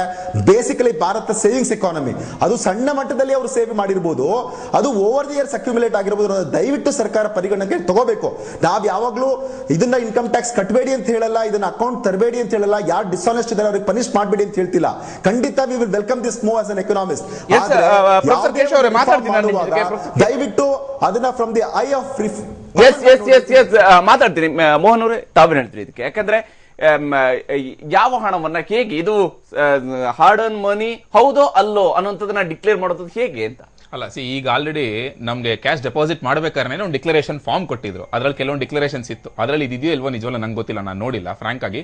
ಬಟ್ ನನ್ನ ಪ್ರಕಾರ ಎಲ್ಲೋ ಒಂದ್ ಕಡೆ ಇರುತ್ತೆ ಅದು ಡಿಕ್ಲರೇಷನ್ ಫಾರ್ಮ್ ನಲ್ಲಿ. ಆ ಡಿಕ್ಲರೇಷನ್ ಆಲ್ರೆಡಿ ಸೆಲ್ಫ್ ಡಿಕ್ಲರೇಷನ್ ಹೋಗಿದೆ. ಬಟ್ ಇಲ್ಲಿ ಒಂದ್ ನಾನು ಅದನ್ನೇ ಮತ್ತೆ ಸ್ಟ್ರೆಸ್ ಮಾಡಕ್ ಹೇಳೋದು ಇಷ್ಟನೇನೆ, ಅದು ಅನ್ಅಕೌಂಟೆಡ್ ಮನಿ ಆದ್ರೆ ಬ್ಲಾಕ್ ಅಷ್ಟೇ. ನಮ್ಮ ಜನಗಳು ಎಷ್ಟೇ ಇಲ್ಲಿಟ್ರೇಟ್ ಆದ್ರೂ ನನ್ಗೆ ಎಲ್ಲಿಂದ ದುಡ್ಡು ಬಂತು ಅಂತ ಹೇಳದೆ ಇರೋಷ್ಟು ಇಲ್ಲಿಟ್ರೇಟ್ ನಿಜವಾಗ್ಲೂ ಇಲ್ಲ, ಆಯ್ತಾ.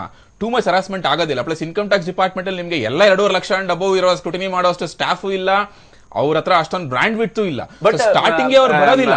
ಎಲ್ಲವೂ ಕೂಡ ಕಂಪ್ಯೂಟರೈಸ್ ಆಗಿರೋದಾಗಿ ನೋಟಿಸ್ ಈಸಿಲಿ ಸರ್ವ್ ಆಗಿ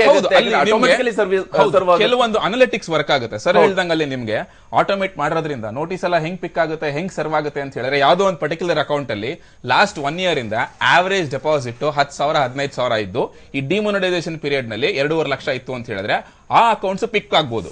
ಯಾಕಂತ ಹೇಳಿದ್ರೆ ಅವ್ರ ಆವರೇಜ್ ಡೆಪಾಸಿಟೇ ಕಮ್ಮಿ ಇತ್ತು, ಓಕೆ ಇದು ಸ್ವಲ್ಪ ಜಾಸ್ತಿ ಆಯ್ತು ಅಂತ ಪಿಕಪ್ ಆಗ್ಬೋದು. ಬಟ್ ಸಣ್ಣವ್ರದ್ದು ಎಲ್ಲಾರ್ದು ನಿಮ್ಗೆ ಆವರೇಜ್ ಡೆಪಾಸಿಟ್ 50,000 1 ಲಕ್ಷ ಇರೋರ್ದು ಪಿಕ್ ಆಗದೇ ಇರ್ಬೋದು. ಸೊ ಈ ತರ ವೇರಿಯಸ್ ಅನಾಲಿಟಿಕ್ಸ್ ವರ್ಕ್ ಆಗುತ್ತೆ. ನಿಮ್ಗೆ ಎಲ್ಲ ಅಬೌಟ್ 2.5 lakhs ಪಿಕ್ ಆಗುತ್ತೆ ಅಂತ ಹೇಳಕ್ ಆಗೋದಿಲ್ಲ. ಆಮೇಲೆ ತಿರ್ಗಾ ಮೊದಲೇ ಹೇಳ್ದಂಗೆ ನಿಮ್ಗೆ ಸೋರ್ಸ್ ಎಕ್ಸ್ಪ್ಲೈನ್ ಮಾಡಕ್ ಆಗದಿರೋ ಅಷ್ಟು ಮುಗ್ದ್ರ ಜನ ನಿಜವಾಗ್ಲೂ ನಮ್ಮಲ್ಲಿ. ಅವ್ನು ಎಂತ ಇಲಿಟ್ರೇಟ್ ಆದ್ರೂ ಅಷ್ಟೇ. ನೀವಾಗ್ಲೇ ಹೇಳಿದ್ರಿ ಹಮಾಲಿ ಅಂತ ಹೇಳ್ಬಿಟ್ಟು, ಅವನು ಗೊತ್ತಿರುತ್ತೆ ಎಲ್ಲಿಂದ ಬಂದಿದೆ ಅಂತ ಹೇಳ್ಬಿಟ್ಟು. ಡೇ ಟು ಡೇ ಅರ್ನ್ ಮಾಡಿರ್ತಕ್ಕಂಥ ಕೇಳೋದಕ್ಕೆ ಸಾಧ್ಯ ಆಗುತ್ತಾ ಅದು ನಾನು ಕೇಳುವಂತ. ಆಗ್ಲಿ ಅದನ್ನೇ ಹೇಳಿ ಹೇಳ್ಬೋದಲ್ಲ, ಅದ್ರಲ್ಲಿ ಏನು. ಇವಾಗ ಹಮಾಲಿಗೆ ಅವನಿಗೆ ಪೇಪರ್ ಇಂದ ತಂದು ಕೊಡ್ತಾನೆ ಅವನು. ಸೊ ಇನ್ಕಮ್ ಟ್ಯಾಕ್ಸ್ ಡಿಪಾರ್ಟ್ಮೆಂಟ್ ಅವರು ಅದ್ರ ಮೇಲೆ ಜಾಸ್ತಿ ಟೈಮು ವೇಸ್ಟ್ ಮಾಡೋದಿಲ್ಲ ಅಂತ ಕೇಸ್. ನಾವು ಅದನ್ನ ಅರ್ಥ ಮಾಡ್ಕೊಬೇಕು. ಯಾಕಂದ್ರೆ ಅವ್ರಿಗೆ ಹ್ಯಾಂಡಲ್ ಮಾಡೋದಕ್ಕೆ ಬೇರೆ ದೊಡ್ಡ ಅಕೌಂಟ್ಗಳಿದೆ. ಆಲ್ಮೋಸ್ಟ್ ಒಂದು 70,000 account, more than 1 crore deposit ಇದೆ. ದೊಡ್ಡ ಅಕೌಂಟ್ ಹ್ಯಾಂಡಲ್ ಮಾಡ್ಲಿ ಅಂತ ನಾವು ಹೇಳೋದು. ಬೇಡ ಅಂತಲೇ ಕರಪ್ಷನ್ ಆಗಿರೋದಿದೆ. ಸಣ್ಣ ಕರಪ್ಷನ್ ಆಗಿರೋದಿದೆ. 70,000 ಮೇಲೆ accounts which are having 5 crores and more deposits during ಈ ಪೀರಿಯಡ್ ಅಲ್ಲಿ ಡಿಪಾಸಿಟ್ ಆಗಿರೋದು ಆಗ್ಲೇ ಕಂಡಿದ್ದಾರೆ. ಅದ್ರ ಹಿಂದೆ ಅವರು ಬಿದ್ದೇ ಬೀಳ್ತಾರೆ. ಆದ್ರೂ ಏನಾಗಿದೆ ಅಂದ್ರೆ ಇದು ಇಟ್ಸ್ ಓಪನ್ ಸೀಕ್ರೆಟ್, ಎಲ್ಲರಿಗೂ ಇಡೀ ದೇಶದಲ್ಲಿ ಎಲ್ಲರಿಗೂ ಗೊತ್ತಿದೆ. ಏನಂದ್ರೆ ಈ ದೊಡ್ಡ ಸಾಹುಕಾರರು ಯಾರು ದುಡ್ಡು ಸಾಕಿಸಿದ್ರು ಅವರು ಎಲ್ಲರಿಗೆ ಕೊಟ್ಟು ಅದ್ರಲ್ಲಿ ಅವ್ರ ಅಕೌಂಟ್ ಅಲ್ಲಿ ಡಿಪಾಸಿಟ್ ಮಾಡಿದ್ದಾರೆ. ಈಗೇನಾಗುತ್ತೆ ಅಂತ ಕೇಶವ್ ಹೇಳಿದಂಗೆ, ಆ ಯಾರು ಅವನ್ ಮನಿ ಡಿಪಾಸಿಟ್ ಮಾಡಿದಾನೆ, ಯಾರು ಬೇರೆಯವ್ರದ್ದು ದುಡ್ಡು ಡಿಪಾಸಿಟ್ ಮಾಡಿದಾನೆ, ಅದು ಕಷ್ಟ ಆಗುತ್ತೆ. ನೋಟಿಸ್ ಬಂದ್ ಕೂಡ್ಲೆ ನಾನು ಹೇಳ್ತೀನಿ, ಇವ್ರು ನನ್ನ ಹತ್ರ 2.5 ಲಕ್ಷ ಹಾಕಿದ್ರು, ನಾನು ಹಾಕಿದ್ದೆ, ವಿಡ್ರಾ ಮಾಡ್ಕೊಂಡು ಕೊಟ್ರೆ ವಿಡ್ರಾ ಮಾಡಕ್ ಕೂತಿದ್ರೆ ಅವರು ಇನ್ಕಮ್ ಟ್ಯಾಕ್ಸ್ ನೋಟಿಸ್ ಬಂತು. ನಾನು ಹೇಳ್ತೀನಿ, ನಾನು ದುಡ್ದು ಹೋದ ವರ್ಷ ತೊಗರಿ ಮಾರಿದ್ದೀನಿ, ಅದಕ್ಕೆ ಈ ದುಡ್ಡು ನಾನು ಹಾಕಿದ್ದೀನಿ. ಅದ್ರಲ್ಲಿ ಸುಳ್ಳು ಎಷ್ಟು ನಿಜ ಎಷ್ಟು ಯಾರು ಕಣ್ಣಿರೋದು. ಅದಕ್ಕೆ ಏನಾಗುತ್ತೆ ಅಂದ್ರೆ, ಇದು ಎಲ್ಲ ಯಾರ್ಯಾರು ಅದರಲ್ಲಿ ಸೇರ್ಕೊಂಡಿದ್ದಾರೆ ಅವ್ರು ಎಲ್ಲ ಆಚೆ ಕಡೆ ಬರ್ತಾರೆ. ಯಾಕಂದ್ರೆ lot of money has been deposited by these people. ನಾನು ಯಾವುದು ಕ್ಯೂ ನಲ್ಲಿ ಒಂದು ಒಳ್ಳೆ ವೈಟ್ ಕಾಲರ್ಡ್ ಪರ್ಸನ್ ನಿಂತ್ಕೊಂಡಿರೋದು ನೋಡ್ಲಿಲ್ಲ. ಕರೆಕ್ಟ್. ನಾ ಯಾವ ಕ್ಯೂ ನಲ್ಲಿ ಯಾರು ಅರುಣ್ ಜೇಟ್ಲಿನ ಜೇಟ್ಲಿ ನಿಂತ್ಕೊಂಡಿರೋದು ನೋಡ್ಲಿಲ್ಲ. ಮೋದಿ ಅಮ್ಮ ನಿಂತ್ಕೊಂಡಿರೋದು ನೋಡಿದ್ರೆ, ಮೋದಿ ನಿಂತ್ಕೊಂಡಿರೋದು ನೋಡ್ಲಿಲ್ಲ. ರಾಹುಲ್ ಗಾಂಧಿ ಒಂದ್ಸಲ ನಿಂತ್ಕೊಂಡಿದ್ರು, ಅದು ಏನು ಬೇರೆ ಅವರು ನಿಂತ್ಕೊಂಡಿರೋದು ನೋಡ್ಲಿಲ್ಲ. ಯಾವ ಕಾಂಗ್ರೆಸ್, ಬಿಜೆಪಿ, ಜನತಾದಳ್ ಯಾರು ನಿಂತ್ಕೊಳ್ಳೋದು ನೋಡ್ಲಿಲ್ಲ. ಎಲ್ಲಿಂದ ಅವ್ರಿಗೆ ದುಡ್ಡು ಬಂತು? ಯಾರಾದ್ರೂ ಕೈಲಿ ಹೋಗಿರ್ಬೇಕಲ್ಲ. ಸೊ ಇದು ಈ ಕಂಡ್ಯೂಟ್ಸ್ ಇದಾವಲ್ಲ, ಈ ಕಂಡ್ಯೂಟ್ಸ್ ಸಿಕ್ಕಾಕೊಳ್ತಾರೆ. ಈ ಕಂಡ್ಯೂಟ್ಸ್ ತುಂಬಾ ಇದಾವೆ. ಈ ಕಂಡ್ಯೂಟ್ ಸಿಕ್ಕಾಕೊಳ್ಳಿಲ್ಲ ಅಂದ್ರೆ ನಮ್ಮ ಆರ್ಥಿಕ ವೃದ್ಧಿ ಆಗಲ್ಲ. ಯಾಕಂದ್ರೆ ಇದು ಡಿಮಾನಿಟೈಸೇಷನ್ ಒನ್ ಮೋರ್ ಸ್ಟೆಪ್ ಇದೆ. ರವೀನಾಥ್ ಅವರೇ, ತಾವೇನು ಹೇಳ್ತೀರಿ? ಯಾಕಂದ್ರೆ ಇಲ್ಲಿ ಸಾಮಾನ್ಯ ಜನಕ್ಕೆ ಆಗಬಹುದಾಗುತ್ತೆ ಅಂತ ಕಿರಿಕಿರಿ ಇರ್ಬೇಕಾ, ಅದನ್ನ ತಪ್ಪಿಸ್ಕೊಡ್ಬೇಕಾ? ಯಾವಾಗ ಆಗ್ತಿದೆ ಅಂದ್ರೆ, ಸಾಮಾನ್ಯ ಜನಕ್ಕೆ ಬರೀ 2,000 ರೂಪಾಯಿ ನೋಟು 100 ರೂಪಾಯಿದು ಕೊಡ್ದೇನೆ 50, 20, 10 ರೂಪಾಯಿ ಇತ್ತು. ಅದನ್ನು ಕೊಡಲಿಲ್ಲ, ಅದರಲ್ಲಿ ಸರ್ಕಾರ ಫೇಲ್ ಆಗಿದೆ. ಅದನ್ನು ಅವರು ಇವಾಗ ಡೈಲಿ ನೀವೊಂದು ಹಾಲು ತರಕೋಬೇಕು, ತರಕಾರಿ ತರಕೋಬೇಕು, ನೀವು 2,000 ರೂಪಾಯಿ ನೋಟ್ ಕೊಟ್ಟರೆ ಸರ್ಕಾರದ ಹತ್ರ 50 ರೂಪಾಯಿ, 20 ರೂಪಾಯಿ, 10 ರೂಪಾಯಿ, 100 ರೂಪಾಯಿಂದು ಡಿಮ್ಯಾನಿಟೈಸ್ ಆಗಿಲ್ಲ. ಬರೀ 500, 2,000 ಎರಡೇ ಆಗಿರೋದು. ಬಾಕಿ ಸರ್ಕ್ಯುಲೇಷನ್ ಇದ್ದಿದ್ದನ್ನು ಬ್ಯಾಂಕ್ನವರು ಕಾರ್ನರ್ ಮಾಡಿದ್ದಾರೆ. ಅದನ್ನು ಬ್ಯಾಂಕ್ ಅದ್ರಲ್ಲಿ ಗೌರ್ಮೆಂಟ್ ತಗೋಬೇಕಾಯ್ತು. ಕಾಮನ್ ಮ್ಯಾನ್ಗೆ he requires 50 rupees, 20 rupees, 10 rupees, 100 rupees, not 2,000 rupees or 500 rupees. ಬರೀ ಬಿಗಿನಿಂಗಲ್ಲಿ 100 ರೂಪಾಯಿ ಕೊಟ್ಟರು, ಆಮೇಲೆ ಇಲ್ವೇ ಇಲ್ಲ. ಸೊ ಇದರಲ್ಲಿ ಸಮಾಜ ಕಿರಿಕಿರಿ ಆಗಿದೆ. ನೀವು ಡಿಪಾಸಿಟ್ ಬಗ್ಗೆ ಹೇಳ್ಬೇಕಾದ್ರೆ ಇದು ಕಾಮನ್ ಮ್ಯಾನ್ಗೆ ಅಫೆಕ್ಟ್ ಆಗಲ್ಲ, ಹಾನೆಸ್ಟ್ ಮ್ಯಾನ್ಗೆ. Those who become a conduit, those who become a conduit for somebody else. ದೊಡ್ಡವರು ಯಾರು ಬಂದು ಕ್ಯೂ ನಿಂತ್ಕೊಂಡಿದ್ದಾರೆ, ಎಲ್ಲ ಸಣ್ಣವರು ಇಂದ ಕಾಮನ್ ಮ್ಯಾನ್ ಮಿಸ್ಯೂಸ್ ಮಾಡ್ಕೊಂಡಿದ್ದಾರೆ. ಹೌದು, ನಮ್ಮ ಜನಕ್ಕೆ ಅರ್ಥನೇ ಆಗಲಿಲ್ಲ, ಮಿಸ್ಗೈಡ್ ಮಾಡಿದ್ರು ಹೋಗ್ಬೇಕು. ಹಳ್ಳಿಗಳ ಕಡೆ ಆಗಿರ್ಬೋದು, ಬಟ್ ಹಳ್ಳಿಗಳ ಕಡೆ ಕೋಆಪರೇಟಿವ್ ಸೊಸೈಟೀಸ್ ಇಲ್ಲ, ಬ್ಯಾಂಕ್ಗಳಿಲ್ಲ. ಬಟ್ ಅವ್ರಗಳಿಗೆ ಈ ಸ್ಮಾಲ್ ಡಿನಾಮಿನೇಷನ್ಸ್ ನೋಟ್ ಕೊಟ್ಟಿದ್ದಿದ್ರೆ ಇಷ್ಟು ತೊಂದರೆಗಳು ಆಗ್ತಿರ್ಲಿಲ್ಲ. ಈಗ ಇವರು ಇದು ಮಾಡಕ್ಕೆ ಹೋಗ್ತಿದ್ದಾರೆ, ಕಂಡಿಡಿಯಕ್ಕೆ ಹೋಗ್ತಾರೆ, ಮಾಡಲಿ. ಆದರೆ ಈ ಸಾಮಾನ್ಯ ಪ್ರಜೆಗೆ ಕಷ್ಟಪಟ್ಟಿದ್ದಾನಲ್ಲ, November 8 50 days they are taken, okay. ಆಮೇಲೆ 50 ಡೇಸ್ ಆದಮೇಲೆ ಎಲ್ಲ ATMsಗಳಲ್ಲಿ ಎಲ್ಲ ಡಿನಾಮಿನೇಷನ್ ನೋಟ್ ಕೊಡಕ್ಕೆ ಯಾಕೆ ಆಗ್ತಿಲ್ಲ? ಇದರಲ್ಲಿ ಫೈಲ್ ಆಗಿ ಇದರಲ್ಲಿ ಕಾಮನ್ ಮ್ಯಾನ್ ತೊಂದರೆ ಆಗ್ತಿದೆ ಹೊರತು not from enquiring into the 2.5 lakhs. ಹಕ್ಕಿಬಾರೆ, ತಾವು ಯಾಕೆ ಹೇಗೆ ನೋಡ್ತಿದ್ದೀರಾ ಅಂತ? ಯಾಕಂದ್ರೆ ಇಲ್ಲಿ ಸಾಮಾನ್ಯ ಜನಕ್ಕೆ ಕಿರಿಕಿರಿ ಆಗಬಾರ್ದು, ಆಗಲ್ಲ ಅನ್ನುವಂಥದ್ದು. ಅದೇ ಒಂದು ನೋಟಿಸ್ ಬಂದ ತಕ್ಷಣ ಟೆನ್ಷನ್ ಶುರು ಆಗುತ್ತಲ್ಲ ಅಂತ. ಈಗ ನಾನು ಅದನ್ನೇ ಹೇಳ್ತಾ ಇದ್ದೀನಿ ಸರ್. ಈಗ ಮೊಟ್ಟ ಮೊದಲಿಗೆ ರೈತರು ಇದಕ್ಕೆ ರಿಪ್ಲೈ ಕೊಟ್ಬಿಟ್ಟಿದ್ದಾರೆ ಕರ್ನಾಟಕ ರಾಜ್ಯದಲ್ಲಿ. ಹೋದ ವಾರ APMC ಚುನಾವಣೆ ಆಯಿತು. APMC ಚುನಾವಣೆಯಲ್ಲಿ BJP ಬಹಳ ಗಣನೀಯವಾಗಿ ಸೋತಿದೆ. ವರ್ತಕರ ವಲಯದಲ್ಲೂ ಮತ್ತು ರೈತರ ವಲಯದಲ್ಲೂ 2 ಪೋಲ್ ಇರ್ತವೆ. ಆ 2 ಪೋಲಲ್ಲಿ ಈಗಾಗಲೇ BJP ಸೋತಿದೆ. ಇದಕ್ಕೆ ಒಂದು ನಿಮಿಷ ಪೂರ್ತಿ ಕೇಳಿ. ಎಂದೂ ಇರಲಿಲ್ಲ ರೀ, ಎಂದೂ ಕಾಂಗ್ರೆಸ್ ಗೆದ್ದಿರಲಿಲ್ಲ ಇವತ್ತಿನ ತನಕ. ಅದು ಎಷ್ಟರೇ ಇರಲಿ, ಅದು ಎಷ್ಟರೇ ಇರಲಿ, ಅದನ್ನು ಯಾವತ್ತೂ ವರ್ತಕರ ವಲಯ BJP ಪರ ಇತ್ತು. ಇವತ್ತಿನ ದಿನ ವರ್ತಕ ವಲಯದಲ್ಲಿ ಸೋತಿದೆ, ನೀವು ತಿಳ್ಕೊಳ್ಳಿ. ಅಂದ್ರೆ ಅದರ ಗುಣಧರ್ಮ ಗೊತ್ತಾಗ್ತಾ ಇದೆ. ಒಂದು. ಎರಡನೇದ್ದು ಏನು ಹೇಳ್ತಾ ಇದ್ದಾರೆ, ಒಟ್ಟು ರಿಸರ್ವ್ ಬ್ಯಾಂಕ್ ಆಫ್ ಇಂಡಿಯಾ ಮಂಗಳವಾರ ಕೊಟ್ಟ ಸ್ಟೇಟ್ಮೆಂಟ್ ಏನಂದ್ರೆ 12,000 ಕೋಟಿ ರೂಪಾಯಿ ಶಂಕಾಸ್ಪದ ದುಡ್ಡು ಅಂತ ಹೇಳಿದೆ. ಮತ್ತೆ ಇಲ್ಲಿನೂ ನಾನು ಬರ್ತಾ ಇದ್ದೆ, ಬರೀ 12,000 ಕೋಟಿ ರೂಪಾಯಿ. ಈ 12,000 ಕೋಟಿ ರೂಪಾಯಿಗಾಗಿ ನೀವು ಲಕ್ಷಾಂತರ ಜನರಿಗೆ ತಾವು ನೋಟಿಸ್ ಕೊಡ್ಲಿಕ್ಕೆ ಸ್ಟಾರ್ಟ್ ಮಾಡ್ತೀರಿ. ನಿಮಗೆ ಭಯ ಬಿತ್ತೋದಿದೆ ಹೊರತಾಗಿ ಅದನ್ನು ಕೆಲಸ ಮಾಡ್ಲಿಕ್ಕಲ್ಲ. ನೀವು ಮೊದಲಿಂದಲೂ ತಾವು ಹೇಳ್ತಾ ಇದ್ದೀರಿ, ಇನ್ಸ್ಟಿಟ್ಯೂಷನಲ್ ಸ್ಟ್ರಾಂಗ್ ಆಗಬೇಕು ಹೊರತಾಗಿ ವ್ಯಕ್ತಿಗಳು ಸ್ಟ್ರಾಂಗ್ ಆಗಬಾರ್ದು. ವ್ಯಕ್ತಿಗಳು ಸ್ಟ್ರಾಂಗ್ ಆದರೆ ಇನ್ಸ್ಟಿಟ್ಯೂಷನ್ಗಳು ವೀಕ್ ಆಗ್ತಾ ಇದ್ದಾವೆ, ವ್ಯಕ್ತಿಗಳು ತುಗ್ಲಕ್ ದರ್ಬಾರ್ ಮಾಡ್ತಾ ಇದ್ದಾರೆ. ಆ ರೀತಿಯಿಂದ ಕೇಂದ್ರದ ನಾಯಕತ್ವ ವಹಿಸಿದವರು ತುಗ್ಲಕ್ ದರ್ಬಾರದ ಕಡೆನೇ ಹೋಗ್ತಾ ಇದ್ದಾರೆ. ಇದರಲ್ಲಿ ಜನರಿಗೆ ಭಯ ಬಿತ್ತೋದಿದೆ ಹೊರತಾಗಿ ದುಡ್ಡು ಕಲೆಕ್ಟ್ ಮಾಡೋದಿಲ್ಲ. ಕಪ್ಪು ಹಣ ಫೇಲ್ ಆಯಿತು, ಭಯೋತ್ಪಾದನೆ ಫೇಲ್ ಆಯಿತು, ನಕ್ಸಲೈಟ್ ಚಟುವಟಿಕೆ ಫೇಲ್ ಆಯಿತು, ಬ್ಲ್ಯಾಕ್ ಮನಿ ಎಲ್ಲ ಯಾವ ಕೋಟಾ ನೋಟು ಎಲ್ಲ ಫೇಲ್ ಆಯಿತು. ಈಗ ಜನರಿಗೆ ನೋಟಿಸ್ ಕೊಟ್ಬಿಟ್ಟು ಲಕ್ಷಾಂತರ ಜನ ಆಗ್ತಾರೆ. ಇದು ಆಟೋಮೆಟಿಕ್ ನೋಟಿಸ್ ಇದೆ. ಇದು ಏನು ಅದೇನು ಅವರೇ ಬರೀಬೇಕಾಗಿಲ್ಲ. ಯಾರು 2.5 ಲಕ್ಷ ಇದೆ ಪ್ಯಾನ್ ಕಾರ್ಡ್ ಯಾರು ಜಾಯಿಂಟ್ ಮಾಡಿದ್ದಾರೆ ಅವ್ರ ಮನೆಗೆ ನೋಟಿಸ್ ಬರ್ಲಿಕ್ಕೆ ಸ್ಟಾರ್ಟ್ ಆಗುತ್ತೆ. ಇದರಿಂದ ಅವಾಗ ಆ ರೈತನು, ಮುಗ್ಧನು, ಅವನು ಕೂಲಿ ಕಾರ್ಮಿಕನು, ಆಟೋ ರಿಕ್ಷಾದವನು ಅವನ ಹಾಳೆ ಹೊಂದಿಸ್ಲಿಕ್ಕೆ ಆಗೋದಿಲ್ಲ. ಬೇರೆಯವ್ರ ಹಣ ಈಗ ನನ್ನ ದುಡ್ಡು ಇವರು ಕಟ್ಟಿದ್ರೆ ಅವನು ತಲೆ ಕಟ್ಸ್ಕೊಳ್ಳಲ್ಲ, ಹಾಳಾಗೋಗ್ಲಿ ಆ ದುಡ್ಡು ಗೌರ್ಮೆಂಟ್ ತಗೊಳ್ಳಿ ಅಂತೀನಿ. ಆದರೆ ಅವನಾಗಿಯೇ ದುಡ್ಡು, ಅವನದೇ ಸ್ವಂತ ದುಡ್ಡು ಅದೇ ದಿನ ಬ್ಯಾಂಕಿಗೆ ಕಟ್ಟಿದ್ರೆ ಅದು ನಿಜವಾಗ್ಲೂ ತೊಂದರೆ ಆಗುತ್ತೆ.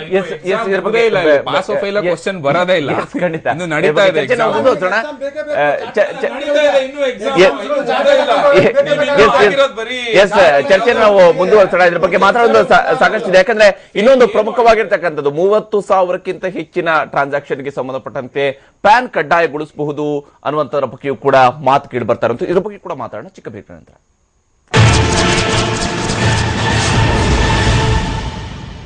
ಬ್ರೇಕ್ ನಂತರ ಮತ್ತೊಮ್ಮೆ ಸ್ವಾಗತ. ನಾವು ಚರ್ಚೆಯನ್ನ ಮುಂದುವರಿಸೋಣ. ಯಾವ ರೀತಿಯಾಗಿ ಕಪ್ಪು ಹಣದ ವಿರುದ್ಧದ ಈ ಸಮರದಲ್ಲಿ ಎಲ್ಲರೂ ಕೂಡ ಇದು ಒಳ್ಳೆಯದು, ಇದು ಆಗಬೇಕು ಅಂತ ಹೇಳಿ ಬಯಸಿದ್ರು ಕೂಡ ಇಲ್ಲಿ ಹೋಗ್ತಾ ಇರತಕ್ಕಂತ ರೀತಿ, ಇದರಿಂದ ಆಗ್ತಕ್ಕಂತಹ ಬೆನಿಫಿಟ್ಸ್ ಯಾವ ರೀತಿಯಾಗಿ ಆಗುತ್ತೆ, ನಿಜಕ್ಕೂ ಕೂಡ ಇದರಿಂದ ಬ್ಲಾಕ್ ಮನಿ ಎಷ್ಟು ಮಟ್ಟಿಗೆ ಹೊರ ಬರುತ್ತೆ, ಯಾವ ರೀತಿಯಾಗಿ ಇದು ಯುಟಿಲೈಸ್ ಆಗುತ್ತೆ, ಈ ರೀತಿಯಿಂದ ಅನೇಕ ಪ್ರಶ್ನೆಗಳು ಕೂಡ ಇರುವಂತಹ. ಇದರ ಜೊತೆಗೆ ಈಗಾಗಲೇ ಏನೋ ಒಂದು 30,000ಕ್ಕಿಂತ ಹೆಚ್ಚಿನ ಟ್ರಾನ್ಸಾಕ್ಷನ್ಗೂ ಕೂಡ ಪ್ಯಾನ್ ಅನ್ನ ಕಡ್ಡಾಯಗೊಳಿಸಬಹುದು. ಅದು ಯಾವ ರೀತಿಯಾಗಿ ಬೆನಿಫಿಟ್ ಆಗುತ್ತೆ ಅನ್ನೋದ್ರ ಬಗ್ಗೆ ಕೂಡ ಚರ್ಚೆಯನ್ನು ಮುಂದುವರಿಸೋಣ. ಮೋಹನ್ ಕುಮಾರ್ ಅವರು, ತಾವೇನು ಹೇಳ್ತೀರಿ? 30,000ಕ್ಕಿಂತ ಹೆಚ್ಚಿನ ಇದಕ್ಕೂ ಕೂಡ ಪ್ಯಾನ್ ಕಡ್ಡಾಯ ಮಾಡುವಂಥದ್ದು ಎಷ್ಟು ಮಟ್ಟಿಗೆ ಅನುಕೂಲ ಆಗುತ್ತೆ ಅಂತ ಹೇಳುವಂತ? ಅಲ್ಲ, ಆಕ್ಚುಲಿ ಅದು 30,000 ಆಕ್ಚುಲಿ ಆ ಲಿಮಿಟ್ ನ ಜಾಸ್ತಿ ಮಾಡಬೇಕಿತ್ತು, ಕಮ್ಮಿ ಮಾಡಬಹುದು. ಬಟ್ ಇದು ಇದು ರೂಮರ್ಸ್ ಅಷ್ಟೇ ಅನ್ಕೊಳ್ತೀನಿ ನನ್ನ ಪ್ರಕಾರ. 50,000ದಿಂದ ಕೆಳಗಂತೂ ಮಾಡೋದಿಲ್ಲ ಅವರು. Okay. So it should be go beyond 50,000. ಕೆಳಗಂತೂ ಮಾಡಕ್ ಸಾಧ್ಯ ಇಲ್ಲ. ಯಾಕಂದ್ರೆ ಹೋಗ್ತಾ ಹೋಗ್ತಾ ನಿಮ್ಗೆ ಡೆವಲಪ್ಮೆಂಟ್ ಜಾಸ್ತಿ ಆಗುತ್ತೆ, ಬಿಸ್ನೆಸ್ ಜಾಸ್ತಿ ಆಗುತ್ತೆ, ಸರ್ಕ್ಯುಲೇಷನ್ ಜಾಸ್ತಿ ಆಗುತ್ತೆ. ಲಿಮಿಟ್ಸ್ ನ ಇದುವರೆಗೂ ಜಾಸ್ತಿ ಮಾಡಿದ ಉದಾಹರಣೆಗಳಿದೆ ಹೊರತು ಕಮ್ಮಿ ಮಾಡಿದ ಉದಾಹರಣೆಗಳಿಲ್ಲ. ಸೊ ನನ್ನ ಪ್ರಕಾರ 50,000ಕ್ಕಿಂತ ಕಮ್ಮಿ ಮಾಡೋದಿಲ್ಲ. ಇನ್ಫ್ಯಾಕ್ಟ್ ಜಾಸ್ತಿ ಮಾಡಬಹುದಿಲ್ಲ, 50,000ದಲ್ಲೇ ಉಳಿಸ್ಕೊಬಹುದು ಅಷ್ಟೇ. ಎಕ್ಸಿಸ್ಟಿಂಗ್ ಲಾನೇ ಉಳಿಸ್ಕೊಬಹುದು ಅವರು. ಸೊ ಬಿಯಾಂಡ್ ದಟ್ ಮಾಡೋ ಸಾಧ್ಯತೆ ಕಡಿಮೆ ಇದೆ. ಕೇಶವ್ ಅವರೇ, ತಾವೇನ್ ಹೇಳ್ತೀರಿ ಉಳಿದಂತೆ ಈ ಬ್ಲಾಕ್ ಮನಿ ವಿಚಾರದಲ್ಲಿ? ಈಗ ಸರ್ಕಾರ ಕೆಲವೊಂದ್ ಕಡೆಯಲ್ಲಿ ಮೊದಲ ಹಂತದಲ್ಲಿ ಎಷ್ಟು ಪ್ರಮಾಣದಲ್ಲಿ ಹಣ ವಾಪಸ್ ಬರುತ್ತೆ ಅನ್ನೋ ನಿರೀಕ್ಷೆ ಇತ್ತು, ಅದಕ್ಕಿಂತ ಹೆಚ್ಚಿನ ಪ್ರಮಾಣದಲ್ಲಿ ಹಣ ಬಂದಿರೋ ಕಾರಣದಿಂದಾಗಿ ಈಗ ಎಲ್ಲ ಕಡೆಯಿಂದಲೂ ಕೂಡ ಬ್ಲಾಕ್ ಮನಿಯನ್ನ ತೋರಿಸಲೇಬೇಕು ಅನ್ನುವಂತ ರೀತಿಯಾದಂತಹ ಕಡೆಗೆ ಈಗ ಸರ್ಕಾರ ಹೊರಟಿದೆಯಾ ಹೇಗೆ ಅಂತ? ಅಂದ್ರೆ ಕಾಮನ್ ಮ್ಯಾನ್ ಸಫರ್ ಆದ್ರಲ್ಲ, ಅದಕ್ಕೇನು ಅಂತ ಜನ ಕೇಳಕ್ ಶುರು ಮಾಡಿದ್ರು, ಅದಕ್ಕೇನು ಆಲ್ಟರ್ನೇಟಿವ್ ಅಂತ. ಅದಕ್ಕೆ ಈಗ ಇವ್ರು ಹೇಳ್ತಿದಾರೆ, ಇಲ್ಲ ನಾವು ಹುಡುಕ್ತಿವಿ ರೀ. ಫಸ್ಟ್ ಹೇಳಿದ್ರು RBI ಡಬಲ್ ಕೌಂಟಿಂಗ್ ಮಾಡಿರ್ಬೋದು ಎಣ್ಸೋಣ ಅಂತ. RBI ಯಾವಾಗ ಇಲ್ಲ ನಾವೆಲ್ಲ ಕರೆಕ್ಟ್ ಆಗಿದೆ ಅಂತ ತಕ್ಷಣ ಈಗ ಇವ್ರು ಹೇಳ್ತಿದಾರೆ, ಇಲ್ಲ ನಾವು ಇದರಲ್ಲಿ ಹುಡುಕ್ತಿವಿ ಅಂತ. ಹುಡುಕಿ, ಖಂಡಿತ ಯಾರು ಕರಪ್ಟ್ ಇದಾರೋ ಅವ್ರನ್ನ ಹುಡುಕ್ಬೇಕು. ಆದ್ರೆ not to the rural masses, ಯಾರಿಗೆ ಬರೋದಿಲ್ಲ ಅವ್ರಿಗೆ. ಮತ್ತೆ ಪ್ಯಾನ್ ವಿಚಾರ ಹೇಳುವಾಗ 50,000ನೇ ನಾವು ಇಟ್ಕೊಂಡ್ರು, ಅದು 30,000 ರೂಮರ್ ಇರ್ಬೋದು, ಮೋಹನ್ ಹೇಳಿ ಸರಿಯಾಗಿದೆ. 50,000 ಇದ್ರೇನು ಈಗ ನೋಡಿ ಅವ್ರು ಏನ್ ಮಾಡ್ತಿದ್ದಾರೆ, ವರ್ತಕರೇ ಹೇಳ್ತಾರೆ, ನೀವು 4 ಜನ ಬಂದಿದ್ರೆ ನೀವು 49,000 ಬಿಲ್ ತಗೊಳ್ಳಿ, ಪರವಾಗಿಲ್ಲ, ಅವಾಗ ತಾನ್ ಬೇಕಾಗಿಲ್ಲ ಅಂತ. ಸೊ ಈ ತರ ಆಗೋದಿಲ್ಲ. ನಾನು ಹೇಳೋದೇನು ಅಂತಂದ್ರೆ, ಇದನ್ನ ನೀವು ಕಮ್ಮಿ ಮಾಡಿ, ಯಾವ ಟ್ಯಾಕ್ಸಸ್ ಕಡಿಮೆ ಮಾಡಿ, ಜನಕ್ಕೆ ಆಟೋಮ್ಯಾಟಿಕ್ ಆಗಿ ಸರ್ಕಾರ ನಮ್ಮ ಪರವಾಗಿದೆ ಅನ್ನುವಂತ ಒಂದು ಭಾವನೆ ಅವರಿಗೆ ಉಂಟಾಗುತ್ತದೆ. ಡೆವಲಪ್ಮೆಂಟ್ ಜಾಸ್ತಿ ಆಗ್ತಾ ಇದ್ದಂಗೆ ಅವನಿಗೆ ಅನ್ಸುತ್ತೆ, ಇಲ್ಲ ನಾನು 50,000 ಅಲ್ಲ ರೀ, 30,000 ತಗೊಂಡೋಗು, ನಾನು ಪ್ಯಾನ್ ತಗೊಳ್ಳಿ ಅಂತ ಹೇಳುವಂತ ಒಂದು ವ್ಯವಸ್ಥೆ, ಒಂದು ಆಂಬಿಯನ್ಸ್ ಈ ದೇಶದಲ್ಲಿ ನಿರ್ಮಾಣ ಆಗ್ಬೇಕು. ಅಂತ ಕಡೆಗೆ ನಾವೆಲ್ಲರೂ ಸಾಗ್ಬೇಕು. ಯಾಕೆಂತಂದ್ರೆ ಒಂದು ಹೋಲಿಸ್ಟಿಕ್ ಆಗಿ ಯೋಚನೆ ಮಾಡೋದಾದ್ರೆ, ಬೇಸಿಕಲಿ ಯಾರು ಇಂಡಿಯನ್ಸ್ ಮೋಸ ಮಾಡಲೇಬೇಕು ಅಂತ ಹೊರಡೋದಿಲ್ಲ. ಕೆಲವು ಸರಿ ಈ ಸಿಸ್ಟಮ್ಗೆ ಅಡಾಪ್ಟ್ ಆಗುವಂಥದ್ದು, ಬ್ಯಾಂಕಿಂಗ್ ವ್ಯವಸ್ಥೆಗೆ ಅಡಾಪ್ಟ್ ಆಗುವಂಥದ್ದು, ಅಥವಾ ಪ್ಯಾನ್ ತಗೋಬೇಕು ಅನ್ನುವಂಥ ಅರಿವು ಬರುವಂಥದ್ದು, ಇವೆಲ್ಲ ರೈತರು, ಎಷ್ಟು ಜನ ರೈತರ ಹತ್ರ ಪ್ಯಾನ್ ಇದೆ, ಇವೆಲ್ಲ ನಾವು ಗಮನಿಸಬೇಕಾಗತ್ತೆ. ಮತ್ತೆ ಏನಾಗುತ್ತೆ, ನೀವು ಹೋಗ್ತಾ ನಾವೇ ಹೇಳ್ಕೊಟ್ಟಂಗೆ ಅವ್ರು ಗ್ರಾಹಕರೇ ಇವ್ರಿಗೆ ಅಂಗಡಿಯವ್ರು ಹೇಳ್ಕೊಡೋದಲ್ಲ, ನೋಡಪ್ಪ ನೀನು 49,000 ತಗೋ, 48,000 ತಗೋ, 4 ಜನಕ್ಕೆ ತಗೋ, ಅವಾಗ ನಿನಗೆ ನಾನು ಪ್ಯಾನ್ ಕೇಳಲ್ಲ. ಈ ತರದ ವ್ಯವಸ್ಥೆ ಆಗಬಾರ್ದು. ಯಾವಾಗ ಅವ್ನು ಸ್ಟ್ಯಾಂಡರ್ಡ್ ಆಫ್ ಲಿವಿಂಗ್ ಜಾಸ್ತಿ ಆಗುವಂತ ಒಂದು ಪ್ರಯತ್ನ ಮಾಡ್ಕೊಡ್ತೀವೋ ನಾವು, ಅವನೇ ಹೇಳ್ತಾನೆ, ಇಲ್ಲ ನನ್ನ ಹತ್ರ ಪ್ಯಾನ್ ಇದೆ ತಗೊಳಪ್ಪ, ನೀನು ನನಗೆ ಮೋಸ ಮಾಡಬೇಡ, ಸರ್ಕಾರಕ್ಕೆ ಮೋಸ ಮಾಡಬೇಡ ಅಂತ. ಈ ತರದೊಂದು ಆಂಬಿಯನ್ಸ್ ಅನ್ನ ದಯವಿಟ್ಟು ಮಾಡ್ಲಿ ಅಂತ ನಾನು ಕೇಳ್ಕೊತೀನಿ. ಅವಾಗ ಏನಾಗುತ್ತೆ, ಇಂಥ ಸಮಸ್ಯೆಗಳೇ ಉದ್ಭವ ಆಗೋದಿಲ್ಲ, ಜನಕ್ಕೆ ಹರಾಸ್ ಮಾಡೋದ್ರಿಂದ ಯಾವುದೂ ಆಗೋದಿಲ್ಲ. ಜನನ ಕಾನ್ಫಿಡೆನ್ಸ್ ತಗೋಬೇಕು ನಾವು. ಜನರನ್ನ ಕಾನ್ಫಿಡೆನ್ಸ್ ತಗೊಂಡು ನಾನೇ ನಂಬ್ತಾ ಇದ್ದೀನಪ್ಪ, ನೀನು ಈ ದೇಶಕ್ಕೆ ನಿನ್ ಕಾಂಟ್ರಿಬ್ಯೂಟ್ ಮಾಡು ಅನ್ನುವಂಥ ಒಂದು, ನಾವು ಇದನ್ನ ಅವರಿಗೆ ಧೈರ್ಯವನ್ನ ಕೊಟ್ರೆ, ಈಗ ರೈತರು ಮೊರೇಲ್ ಕುಸ್ತಿದಿಂದಲೇ ಅವ್ರು ಆತ್ಮಹತ್ಯೆ ದಾರಿಗಿಳಿದ್ರು. ಆ ತರದ್ದು ನಾವು ಮೊರೇಲನ್ನ ಕುಸಿಯುವಂತ ಕೆಲಸ ಮಾಡೋದು ಬೇಡ ಯಾರಿಗೂ. ಅವ್ರ ಹಿಂದೆ ನಾವಿದೀವಿ, ಸರ್ಕಾರ ಇರುವಂತದೇ ಜನರನ್ನ ಇನ್ಕ್ಲೂಸಿವ್ ಗ್ರೋತ್, ಸಬ್ಕಾ ಸಾಥ್ ಸಬ್ಕಾ ವಿಕಾಸ್ ಅಂತ ಇದೀವಿ, ನಿಮ್ಮನ್ನ ಕರ್ಕೊಂಡು ಹೋಗ್ತಿದೀವಿ, ಈ ತರ ನಿಮ್ಮ ಅಭಿವೃದ್ಧಿ ಮಾಡ್ಕೊಡ್ತೀವಿ ಅಂತ ಅವ್ರು ಹೇಳಕ್ ಸಾಧ್ಯ ಆದ್ರೆ, ನಿಜವಾಗ್ಲೂ ಮಾಡ್ಲಿಕ್ಕೆ ಸಾಧ್ಯ ಆಗೋದಾದ್ರೆ, ಜನ ಇದನ್ನ ತುಂಬುರದಿಂದ ಸ್ವಾಗತಿಸಿ ಅವರೇನೆ ನನ್ನ ಹತ್ರ ನಾವೇ ಪ್ಯಾನ್ ತಗೋತೀವಿ, ನನ್ನ ನಂಬರ್ ತಗೊಳ್ಳಿ ಅಂತ ಹೇಳುವಂತ ಸ್ಥಿತಿ ನಿರ್ಮಾಣ ಆಗ್ಲಿ ಅಂತ ನಾನು ಆಶಿಸ್ತೀನಿ. ನಿಜ ಪ್ರೊಫೆಸರ್ ಕೇಶವ್ ಅವರೇ, ಇಲ್ಲಿ ಪ್ರೊಫೆಸರ್ ದೇಶಪಾಂಡೆ ತಾವೇನು ಹೇಳ್ತೀರಿ? ಯಾಕಂದ್ರೆ ಇಲ್ಲಿ ಜನರನ್ನ ಸಂಶಯದಿಂದ ನೋಡುವಂಥದ್ದು ಮುಖ್ಯನೋ ಅಥವಾ ಅವ್ರನ್ನ ಜೊತೆಗೆ ತೆಗೆದುಕೊಂಡು ಹೋಗ್ಬೇಕಾಗಿರೋದು? ಅದು ಸ್ಟೇಟ್ಮೆಂಟ್ ಅಲ್ಲಿ ಒಂದು ಪ್ರಾಬ್ಲಮ್ ಇದೆ, ಜನರಿಗೆ ಸಂಶಯದಿಂದ ನೋಡಂಗಿಲ್ಲ. ಯಾಕಂದ್ರೆ ಇದು ಒಂದು ಪ್ರೊಸೆಸ್. ಈ ಪ್ರೊಸೆಸ್ ಅಲ್ಲಿ ನಾವು ಎಲ್ಲರೂ ತುಂಬಿಸ್ಬೇಕಾಗತ್ತೆ. ಅದು ನಾನ್ ತುಂಬಿಸಿದ್ರೆ ನನ್ನ ಮೇಲೆ ಸಂಶಯ ಇದೆ ಅಂತ ಹೇಳಂಗಿಲ್ಲ. ಅದು ಏನಂದ್ರೆ, ಯಾವಾಗ ಸಂಶಯ ಬರುತ್ತೆ, ನಾನು 5 ಲಕ್ಷ ಅಂತ ತುಂಬಿಸಿದ್ರೆ ನನ್ನ ಸೋರ್ಸ್ ಡಿಕ್ಲೇರ್ ಮಾಡಲಿಲ್ಲ ಅಂದ್ರೆ ಸಂಶಯ ಬರುತ್ತೆ. ನಾನು ಹೇಳಿದೆಲ್ಲ, ಈಗಲೇ ನನಗೆ ನೋಟಿಸ್ ಬಂದಿದೆ. ಯಾಕೆ ನೋಟಿಸ್ ಬಂದಿದೆ? ನೀವು source of income other than salary, ಯಾಕಂದ್ರೆ ನನಗೆ ಈ ಸ್ಯಾಲ್ರಿ ಇಲ್ಲ, ನನಗೆ ಪೆನ್ಷನು ಇಲ್ಲ, ನನಗೆ ಇನ್ಕಮ್ ಬರೋದು ಇದೇನೆ, ಒಂದು 5,000 ಇಲ್ಲಿ 10,000 ಇಲ್ಲಿ, ಅದೇನೇ ಇನ್ಕಮು. ಸ್ಯಾಲ್ರಿ ಯಾವಾಗ ಇರ್ತದೆ, ಸ್ಯಾಲ್ರಿಯಿಂದ TDS ಆಗುತ್ತೆ.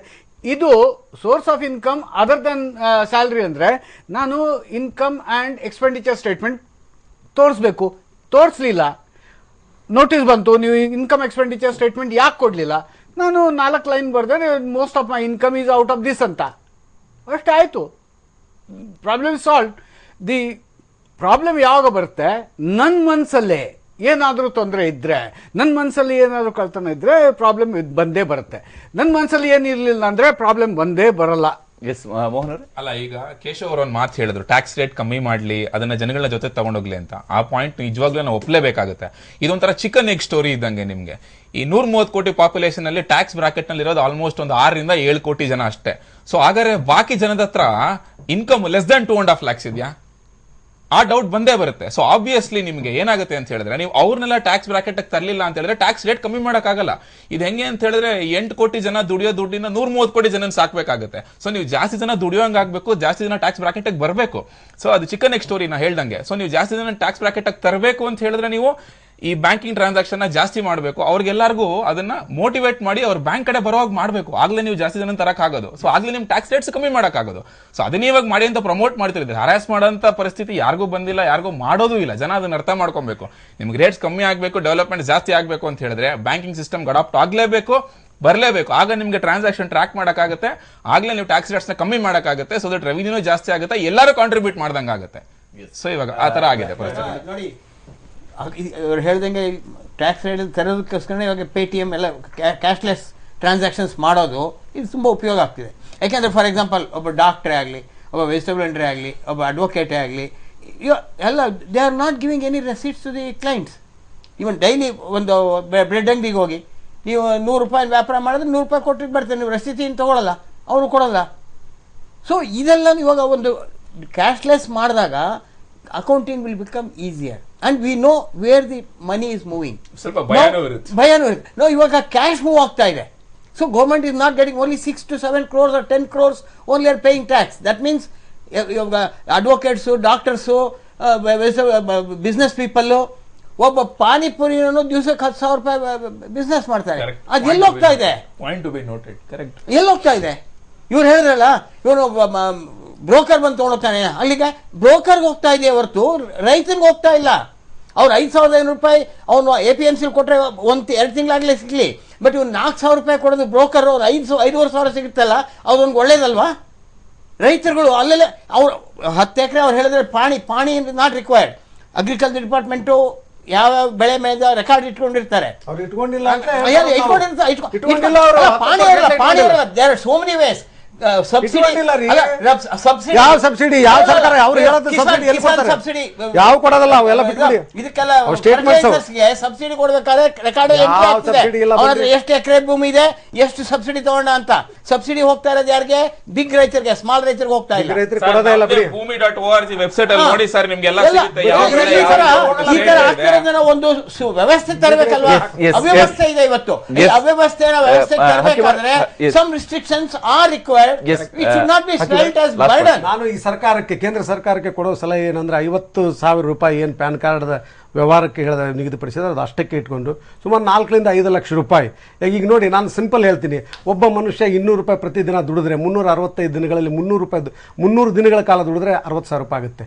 ಯಾವನೂ ಕೂಡ ಇನ್ಕಮ್ 60,000 ಅಂತ ಅನೌನ್ಸ್ ಮಾಡ್ಕೊಳ್ಳಲ್ಲ. ಯಾಕಂದರೆ BPL ಕಾರ್ಡು ಮತ್ತೊಂದು ಸರ್ಕಾರದ ಸೌಲಭ್ಯಗಳು ವಂಚಿತ ಆಗ್ತೇನೆ ಅಂತೇಳಿ ಅವನು ಈಗಲೂ 10-15,000 ನಡುವೆ ಇನ್ಕಮ್ ಸರ್ಟಿಫಿಕೇಟ್ ತೊಗೊಳ್ತಾ ಇದ್ದಾನೆ. ಹೀಗಾಗಿ ನಮ್ದೇನಿದೆ ಅಂತಂದರೆ ಒಟ್ಟಾರೆ ಎಲ್ಲ ಬೆಳವಣಿಗೆ ಆಗಿದೆ. ನಾನು ಬಯಸ್ತಾ ಇದ್ದೀನಿ, ರೈತರಾದ ಎಲ್ಲರೂ ಪ್ರಾಮಾಣಿಕತೆಯಿಂದ ಸರ್ಕಾರ ಜೊತೆ ವರ್ತನೆ ಮಾಡಬೇಕು ಅಂತಲೇ ನಮ್ಮ ಆಸೆ ಇದೆ. ಆದರೆ ಅಂತ ಒಂದು ಎಜುಕೇಶನ್ ಇನ್ನು ಜನರಿಗೆ ಬರಬೇಕು. ಮತ್ತು ಈ ಏನು ಮೋದಿ ಈ ನೀತಿಗಳನ್ನು ಎಲ್ಲರಿಗೂ ಸಾರ್ವತ್ರಿಕವಾಗಿ ಒಂದು 12,000 ಕೋಟಿ ರೂಪಾಯಿಗಾಗಿ ಏನು ನೋಟಿಸ್ ಕೊಡ್ತಾ ಇದ್ದಾರೆ, ಇದನ್ನು ನಿಲ್ಲಿಸಬೇಕು. ಎಸ್, ಧನ್ಯವಾದ. ತಮಗೆಲ್ಲರೂ ಕೂಡ ಈ ಕಾರ್ಯಕ್ರಮದಲ್ಲಿ ಜಾಯಿನ್ ಅಭಿಪ್ರಾಯಗಳನ್ನು ಶೇರ್ ಮಾಡ್ಕೊಳ್ಳೋದಕ್ಕಾಗಿ. ಪ್ರೊಫೆಸರ್ ಕೇಶವ್ ಅವರೇ, ತಮಗೂ ಕೂಡ ಧನ್ಯವಾದ. ಇದು ಇವತ್ತಿನ ವಿಶೇಷ ನೇರ ಸುದ್ದಿಯಾಗಿ ನೋಡ್ತಾ ಇರಿ TV9.